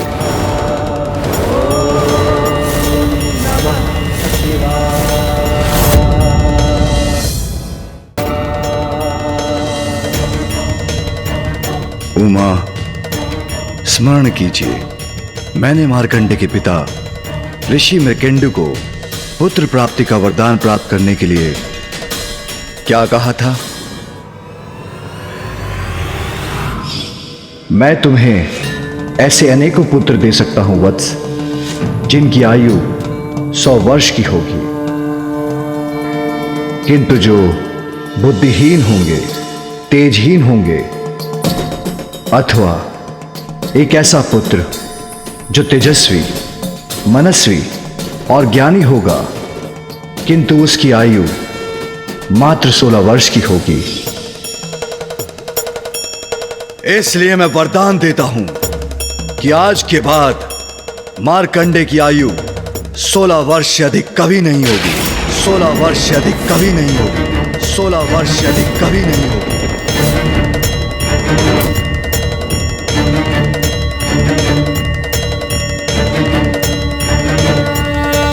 इस अवस्था में यमराज को मार्कंडे को मृत्यु प्रदान करने की कोई आवश्यकता ही नहीं।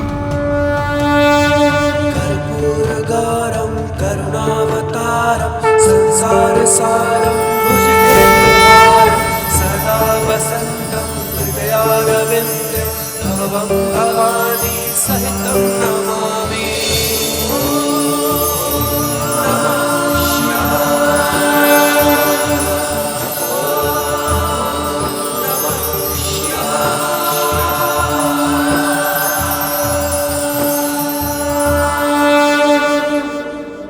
आज से संसार के अंत तक बालक मार्कंडे की आयु में कोई वृद्धि नहीं होगी।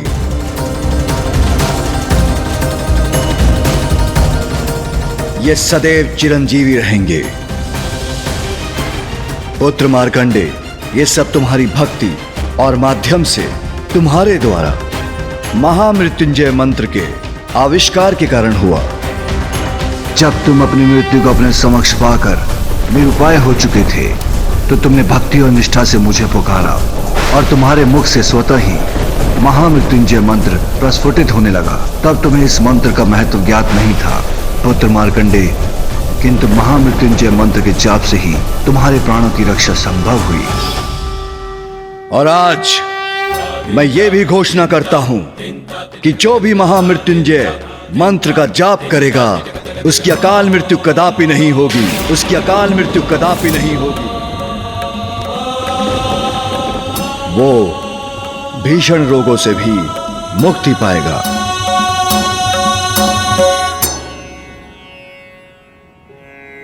महादेव, मैं कृतार्थ हुआ प्रभु। आज आपने और माता ने एक पुत्र को यह अवसर प्रदान किया कि वो अपने माता पिता की निराशा को आशा और आनंद में परिवर्तित कर सके। यह आपकी दया, कृपा और आशीष का ही परिणाम है। पुत्र मार्कंडे, मुझे पूर्ण विश्वास था तुम्हारी प्रार्थना महादेव तक अवश्य पहुंचेगी। तुम में एक विशेष गुण है पुत्र। तुम्हारे शब्द हृदय में प्रवेश कर आत्मा तक पहुंच जाते हैं।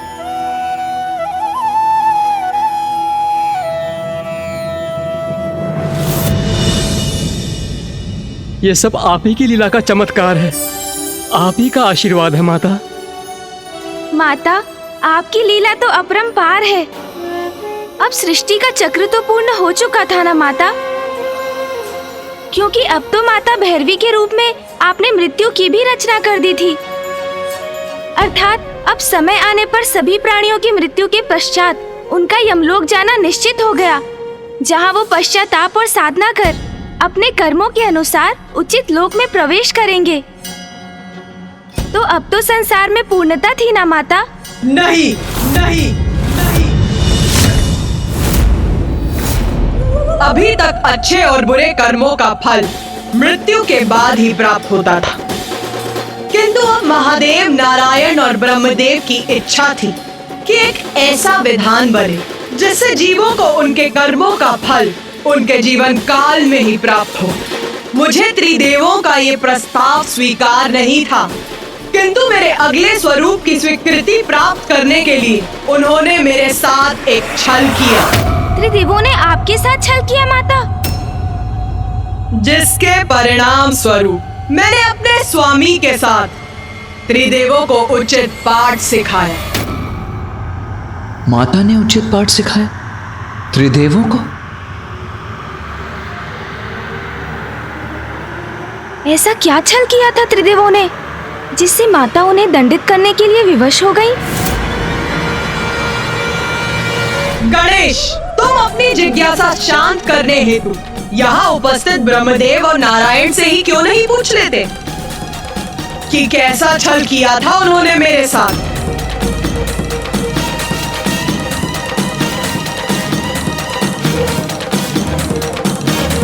देवी, उस समय हमने जो भी किया था लोक कल्याण के हित के लिए किया था। किंतु मामा जी, आप सभी ने ऐसा क्या किया था?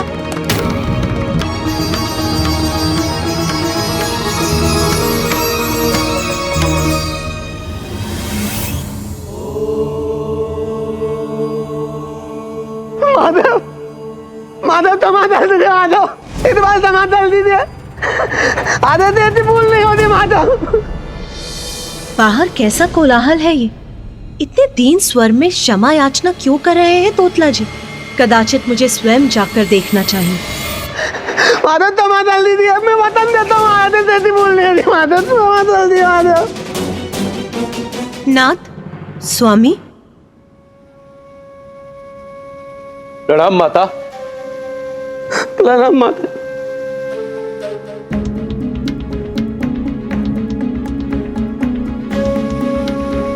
किस अपराध की क्षमा मांग रहे हैं तोतला जी? नंदे, तुम ही बताओ। जी प्रभु। माता, कैलाश के उपवन में कुछ मृग आकर यहाँ के फल खाने लगे। तोतला ने उन्हें देखा और उन्हें वहां से भगाने के लिए कंकड़ फेंककर उन्हें आहत करने लगा। कुछ कारण से मैं वहां गया था तो मेरी दृष्टि तोतला की इस दुष्टता पर पड़ गई। ऐसा भय का भाव उनके नेत्रों में देखकर माता, उनकी इन दीनता के भाव से किसी का भी हृदय द्रवित हो उठे। ये तो सर्वथा अनुचित है तोतला जी। निर्बल असहाय जीवों को भगाने का विचार भी कैसे आया आपके मन में? माते, माता मुझे टमाटर दीजिए माते। आधे से नहीं होता माते। मैं उन्हें तेलाते ऊपर से पलटाते देता, तब ना तेला तो बैठा था माते। माते भूल नहीं होती माते। भूख प्यास से त्रस्त कैलाश पर आए और उन्हें यहाँ निर्दयता से भगा दिया जाए, ये तो अनुचित है। ऐसा पुनः नहीं होना चाहिए तोतला जी, इसका स्मरण रखिए। अब जाइए यहाँ से। माता, मैं तुम्हें अल्लाह तुम ना माता है।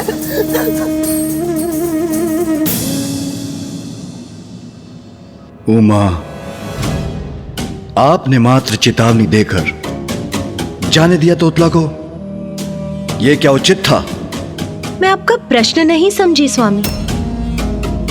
ये उचित नहीं था तो फिर क्या करना चाहिए था हमें? असहाय जीवों को उनके भोजन से वंचित किया, उन्हें आहत किया। क्या इस अपराध का दंड नहीं प्राप्त होना चाहिए था तोतला को? उमा, हम जीवों को उनके अच्छे कर्मों के लिए पुरस्कृत करते हैं, तो क्या उनके बुरे कर्मों के लिए दंड नहीं देना चाहिए,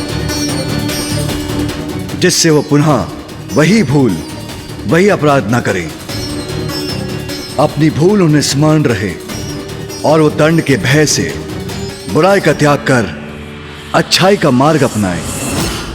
जैसे तोतला, यदि आप उसे क्षमा करने के स्थान पर दंडित करती, तो भविष्य में धीरज खोने पर भी वो दंड का ध्यान कर कभी ऐसी निर्दयता नहीं कर सकेगा। नाथ, कर्मों का फल तो सभी भुगतते हैं। यही सृष्टि का नियम है जो मैंने स्वयं स्थापित किया है। उमा, वो मृत्यु के उपरांत होता है, किंतु जीवों के जीवन काल में नहीं।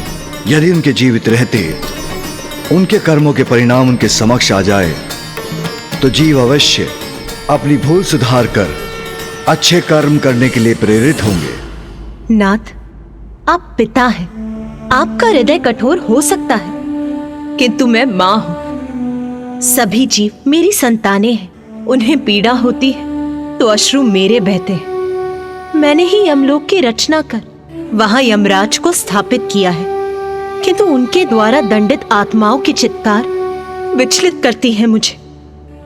जब वही सहना मेरे लिए कठिन है, तो मैं अपनी संतानों को उनके जीवन काल में दंडित करने का आपका सुझाव मैं कैसे स्वीकार कर सकती हूँ स्वामी? नहीं प्रभु, ये मुझसे कदापि नहीं होगा।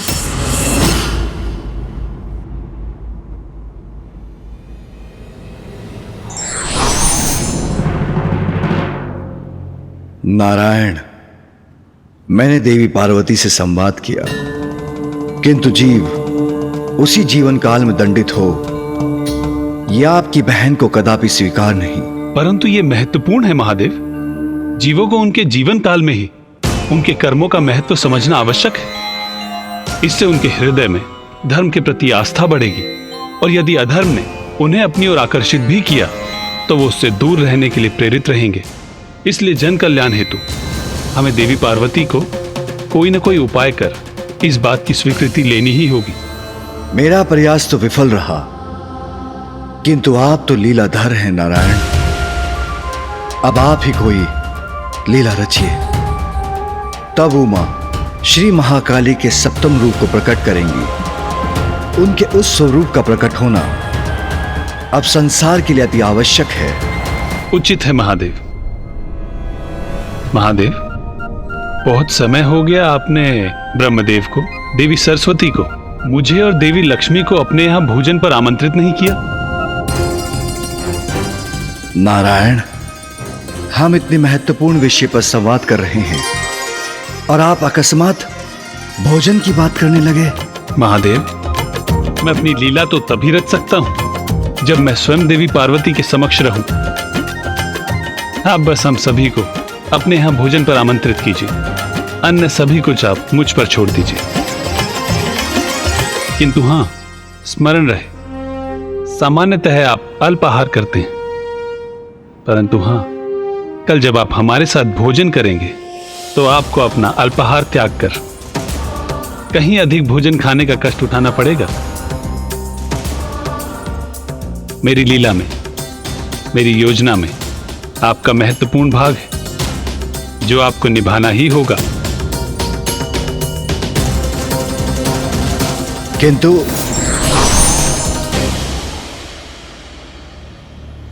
अधिक भोजन, जो मैं कभी नहीं करता, किंतु नारायण का कहा भी नहीं टाल सकता मैं।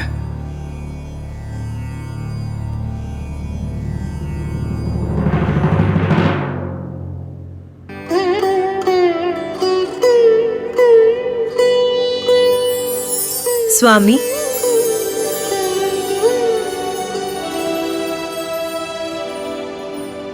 स्वामी, आप ध्यान में लीन हो जाते हैं तो सब कुछ भूल जाते हैं, आहार करना भी। लीजिए, पहले फलाहार कर लीजिए, उसके बाद पुनः ध्यान कर लीजिएगा।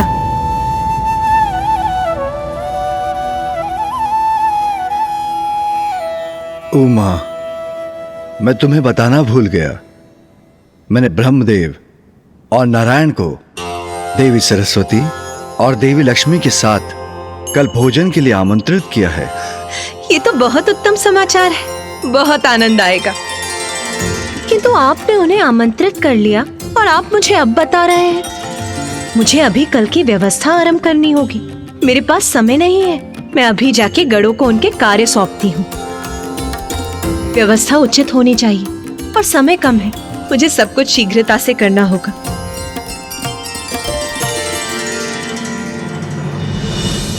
कल जब आप हमारे साथ भोजन करेंगे तो आपको अपना अल्पाहार त्याग कर आपको आवश्यकता से कहीं अधिक भोजन खाने का कष्ट उठाना पड़ेगा।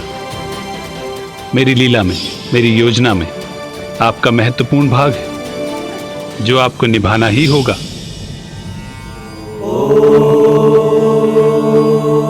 ज्ञात नहीं कैसी लीला रच रहे हैं लीलाधर नारायण, किंतु कल उनके कहे अनुसार अत्यधिक भोजन करने के लिए मुझे आज उपवास रखना ही होगा।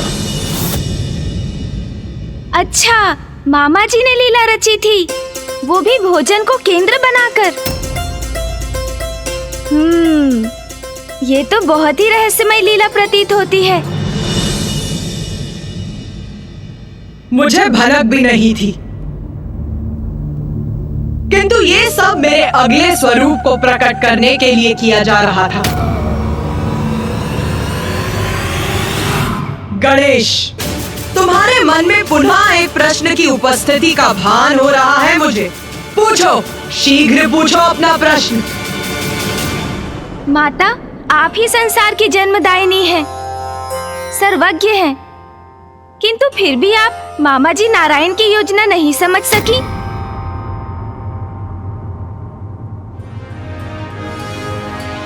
हाँ माता, आपने ही अपनी लीला के माध्यम से मधु और कैटव असुरों को उत्पन्न किया। मामा जी को उनकी योग निद्रा से बाहर निकालने में भी आप ही उनकी सहायक बनी। पृथ्वी की रचना के लिए आपने उस संपूर्ण घटना को गढ़ा, तब भी मामा जी आपकी लीला के भाग बने। फिर अब आपको उनकी इस लीला का आभास क्यों नहीं हुआ माता?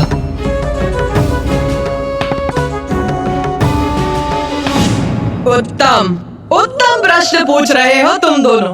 श्री महाकाली के रूप में मुझसे कुछ नहीं छिपता, क्योंकि तब मेरी चेतना निर्गुण रूप में सर्वाधिक सशक्त होती है, किंतु पार्वती रूप में मेरी ही चेतना शरीर से बंध कर मेरे ही द्वारा निर्धारित नियमों से सीमित हो जाती है।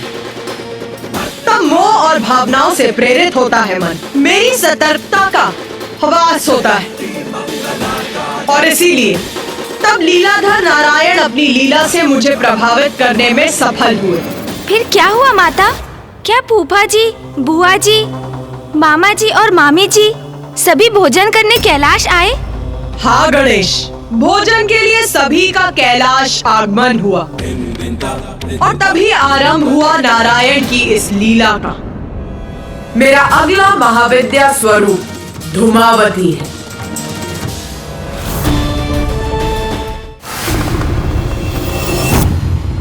अति उत्तम। इस बार की भोजन की व्यवस्था तो पूर्व से भी अधिक उत्तम प्रतीत होती है। भोजन को देख के ही उसके स्वाद का अनुमान लगाया जा सकता है। देवी पार्वती, जब हमें महादेव ने भोजन के लिए आमंत्रित किया तो हम सभी को अत्यंत प्रसन्नता हुई, क्योंकि हमारे दायित्वों की व्यस्तता में इस प्रकार भेंट का आनंद लेने का अवसर हमें प्राप्त नहीं होता है। इतने स्वादिष्ट व्यंजन देखकर मुझे तो बहुत भूख लग रही है। आप दोनों आपस में वार्तालाप बंद कर भोजन आरंभ कीजिए। देवी, यदि आपको भूख लगी है तो आप प्रारंभ कीजिए ना। आपकी भूख से हमारे वार्तालाप का क्या संबंध है? संबंध तो है भ्राता नारायण। पति पत्नी तो एक दूसरे के पूरक होते हैं। यदि उन दोनों में से कोई एक भी भोजन ना करे तो दूसरा कैसे कर सकता है? इसीलिए जब तक आप भोजन का शुभारंभ नहीं करेंगे, मेरी भाभी देवी लक्ष्मी भोजन कैसे ग्रहण करेंगी? उचित, तो लीजिए हम आरंभ करते हैं।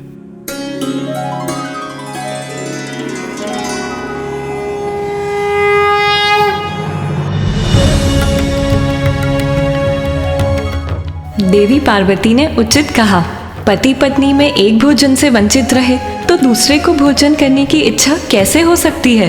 एक साथ भोजन करने का सुख ही कुछ और है।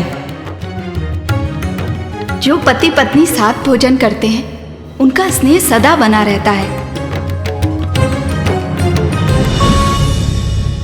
देवी पार्वती, इतना स्वादिष्ट भोजन है कि मुझसे तो रुका ही नहीं जा रहा।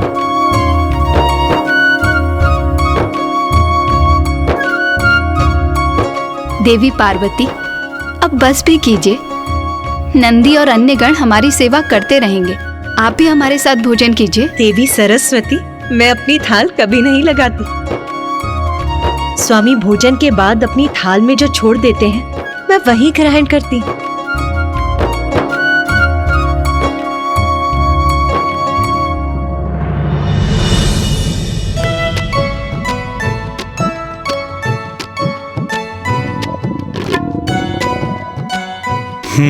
प्रतीत होता है बहन पार्वती को भी भूख लगने लगी।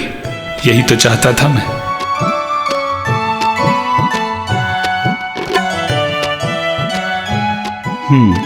यही उचित समय है मेरी लीला के प्रारंभ का।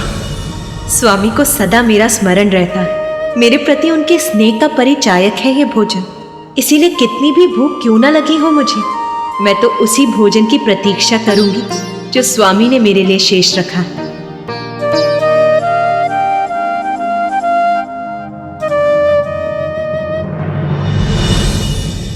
महादेव, आपने वचन दिया था कि आज आप अधिक मात्रा में भोजन करेंगे, तो फिर आप अपनी थाल पर भोजन क्यों छोड़ रहे हैं? क्योंकि नारायण, मैं तो सदा उमा के लिए भोजन शेष रखता हूं। महादेव, आज आप देवी पार्वती के लिए भोजन कदापि शेष नहीं रखेंगे।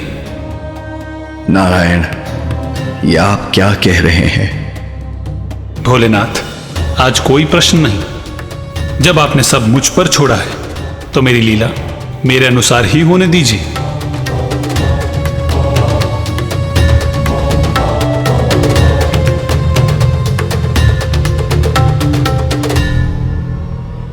मुझे क्षमा करना उमा, मैं विवश हूं।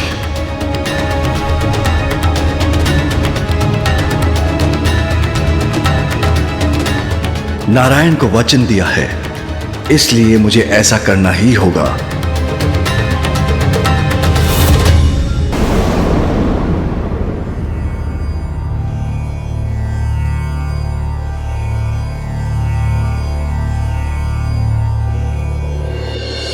सब कुछ बहुत अच्छे से हो गया ना स्वामी? भ्राता नारायण, देवी लक्ष्मी, देवी सरस्वती और ब्रह्मदेव सभी ने बहुत मन से भोजन किया। सभी बहुत प्रसन्न हुए, है ना नाथ? हाँ हाँ, मुझे ज्ञात है आप क्या कहना चाह रहे हैं। चिंता मत कीजिए, मैं भी भोजन करने ही जा रही हूँ। उचित है उमा, तो मैं ध्यान में बैठता हूं।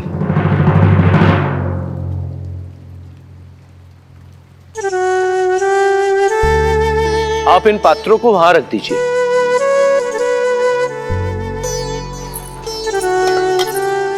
नंदी जी, सभी गणों को भोजन दे दिया ना? जी माता, दे दिया है। और पशुओं को? माता, उन्हें भी भोजन दे दिया है। उचित है, तो नंदी जी अब आप भी भोजन कर लीजिए। उचित है माता। माता, सदैव के समान महादेव की थाली आपके लिए रख दी है, आप भी भोजन कर लीजिएगा। जी।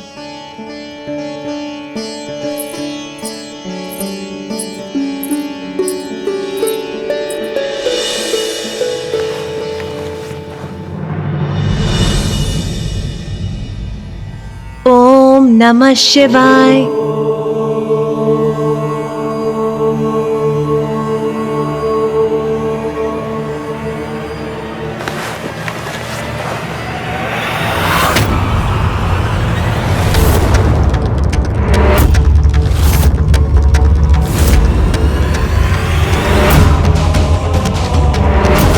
इतना स्वादिष्ट भोजन है कि मुझसे तो रुका ही नहीं जा रहा। आप भी हमारे साथ भोजन कीजिए। देवी सरस्वती, मैं अपनी थाल कभी नहीं लगाती। स्वामी भोजन के बाद अपनी थाल में जो छोड़ देते हैं मैं वही ग्रहण करती। ये क्या? स्वामी ने मेरे लिए कुछ भी शेष नहीं रखा। ये तो असंभव है। अवश्य नंदी जी से कोई भूल हुई होगी। उन्होंने यहाँ कोई और थाल रख दिया होगा।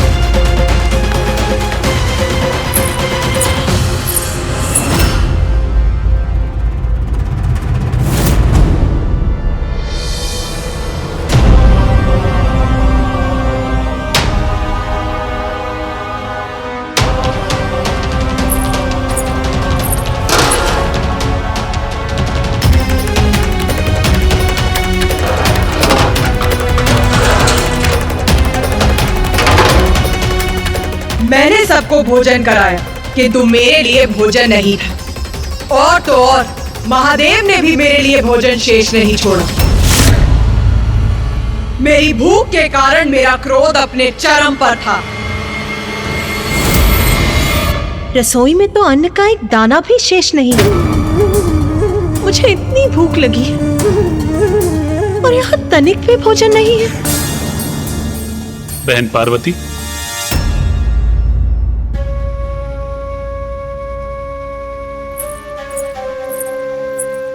भ्राता नारायण, आप यहाँ?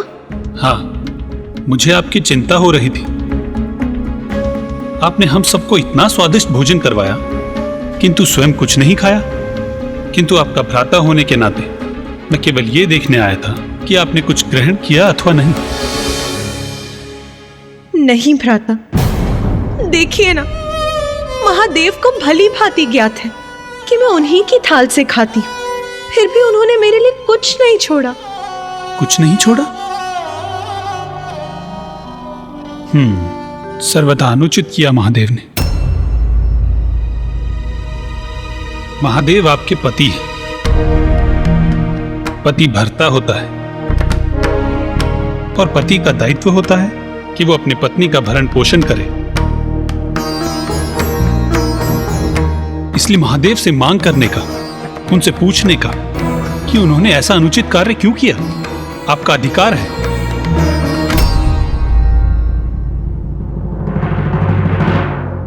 एक पत्नी अपने पति के लिए सर्वस्व निछावर कर देती है। आपको स्मरण है ना कि देवी लक्ष्मी ने मुझसे पूर्व भोजन ग्रहण करने से मना कर दिया था।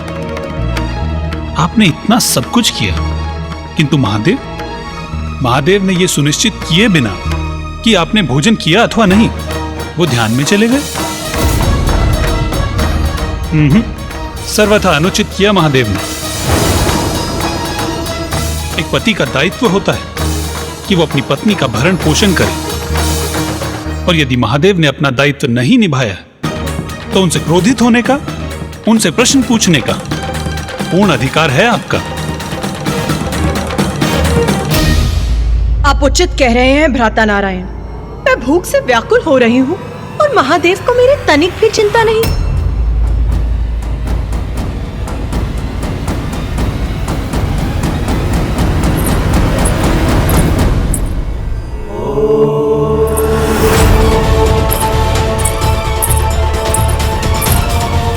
मेरे लिए भोजन क्यों नहीं छोड़ा स्वामी? इतना अनुचित क्यों किया उन्होंने, ये ज्ञात होते हुए भी कि मैं भूख से व्याकुल हो रही।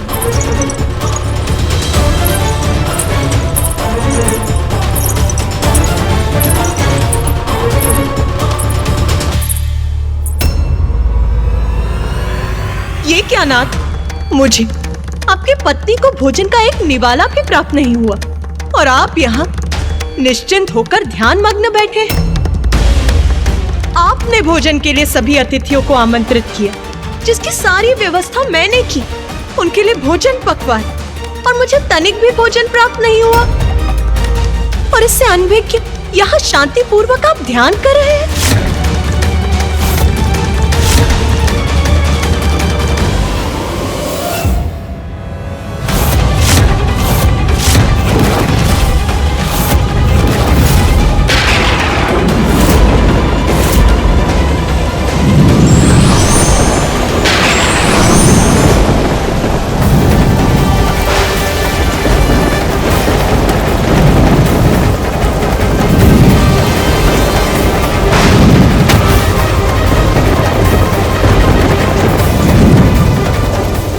आपसे मात्र इतनी सी मांग की थी कि आप अपने भोजन में से मेरे लिए थोड़ा सा भोजन शेष रखें। किंतु क्या ऐसा किया आपने? नहीं।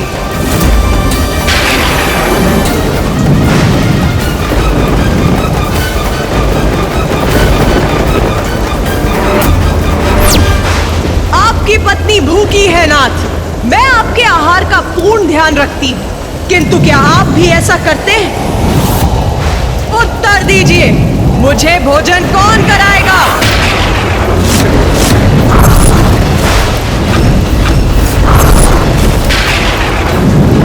उचित है, यदि मेरे पति मेरा ध्यान नहीं रखेंगे तो मैं अपना ध्यान स्वयं रखूंगी।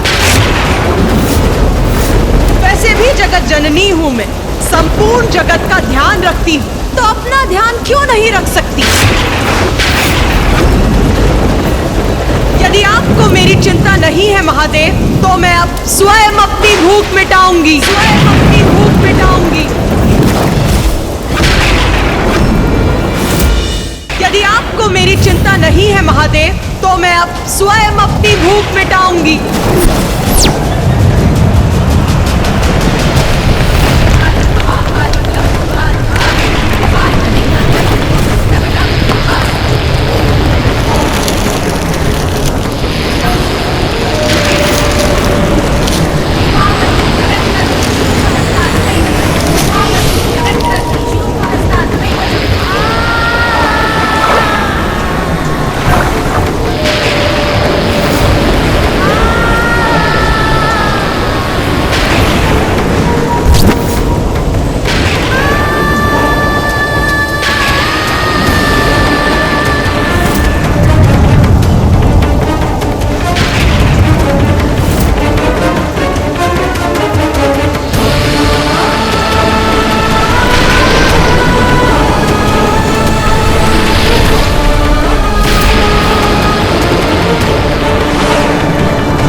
कमलनयनां रत्नसिंहासनस्थां भक्ताभीष्टप्रदात्रीं सुरनिकरकरां सेव्यकञ्जाञ्जुयुग्मां नीलाम्बोजां सुखान्ति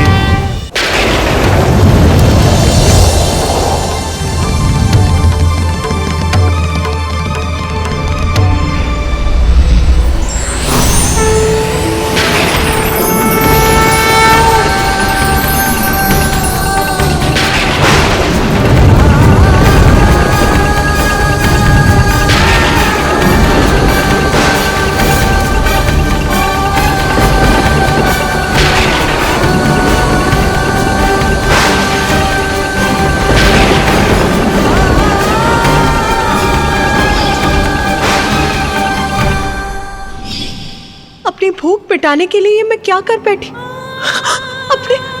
अपने स्वामी को ही निकल गई।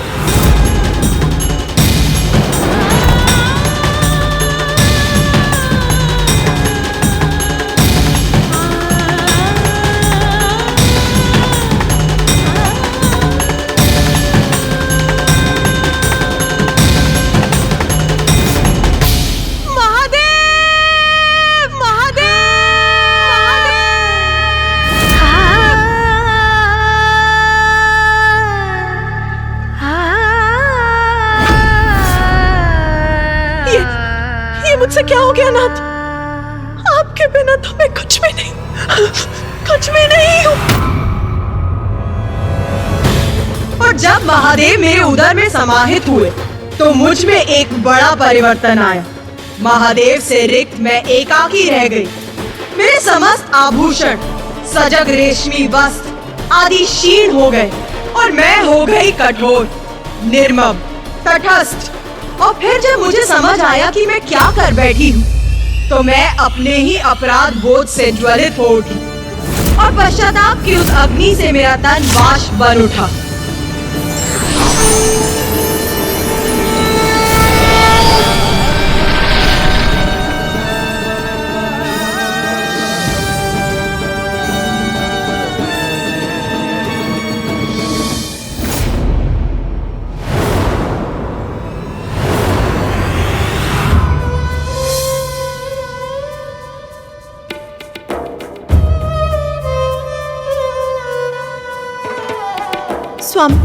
स्वामी मुझे क्षमा कर दीजिए।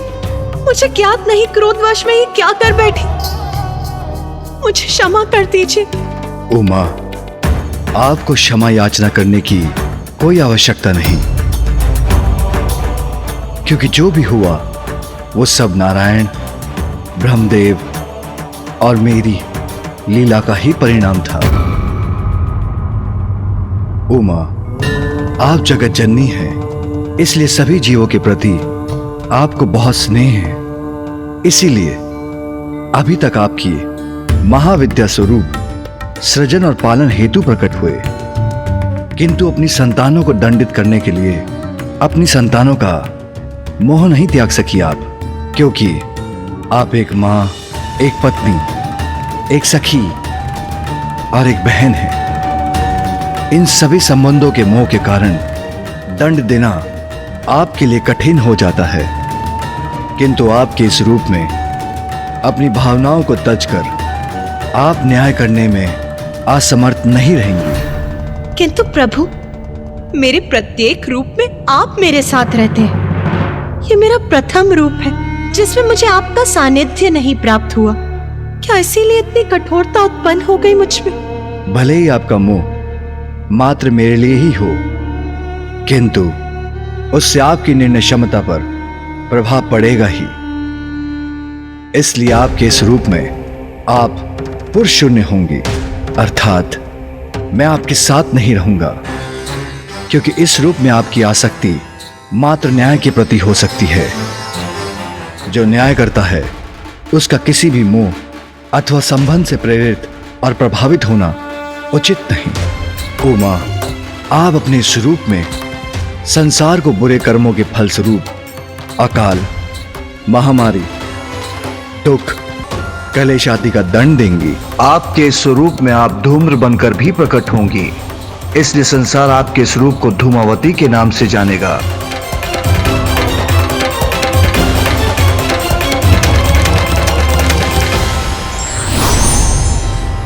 हमें क्षमा कर दीजिए देवी पार्वती, हम ये लीला करने पर बाध्य हो गए थे, जिससे आपका सप्तम महाविद्या स्वरूप प्रकट हो सके। देवी पार्वती, आप देवी धूमावती रूप में सदैव श्रेष्ठ न्याय करने का अति आवश्यक दायित्व निभाएंगी, क्योंकि जब बुराई के पथ पर चलने वाले अपने जीवन काल में दंडित होंगे, तो वो स्वयं को सुधार कर अपने शेष जीवन में अच्छे कर्म करने को प्रेरित भी होंगे।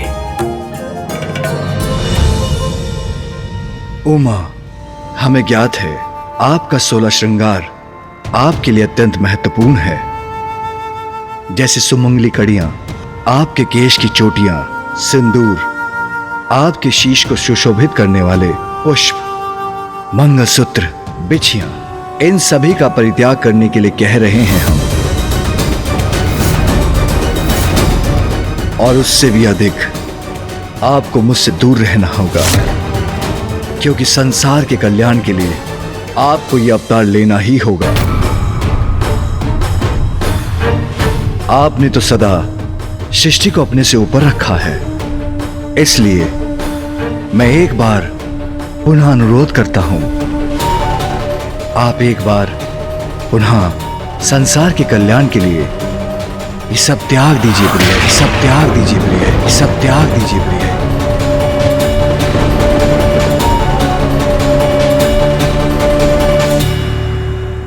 स्वामी, आप मुझे जिस विरक्त और दारुण अवतार को धारण करने के लिए प्रेरित कर रहे हैं, वो मेरे लिए सरल नहीं है।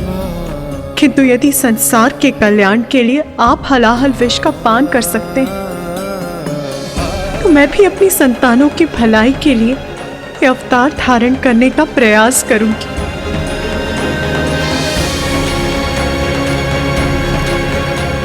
मुझसे दूर रहना तो आपके लिए भी सरल नहीं होगा नाथ, किंतु यदि मुझे निष्पक्ष होकर न्याय करने हेतु ये पुरुष शून्य अवतार लेना होगा, तो मुझे ये भी स्वीकार है।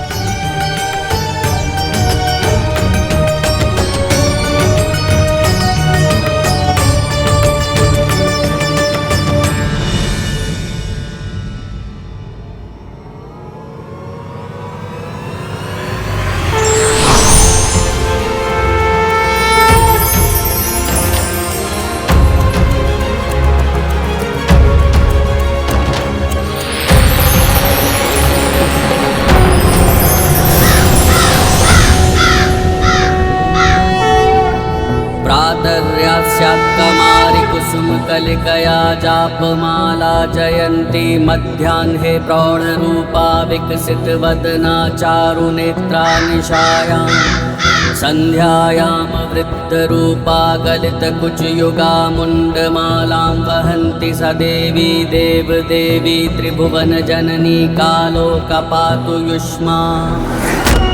बाहर के शत्रु का सामना तो व्यक्ति कर सकता है, किंतु अंतर में ही दोष हो तो उसका निवारण आपकी कृपा और सहायता से ही हो सकता है। किंतु इसके लिए आपने अपना कौन सा रूप धारण किया माता?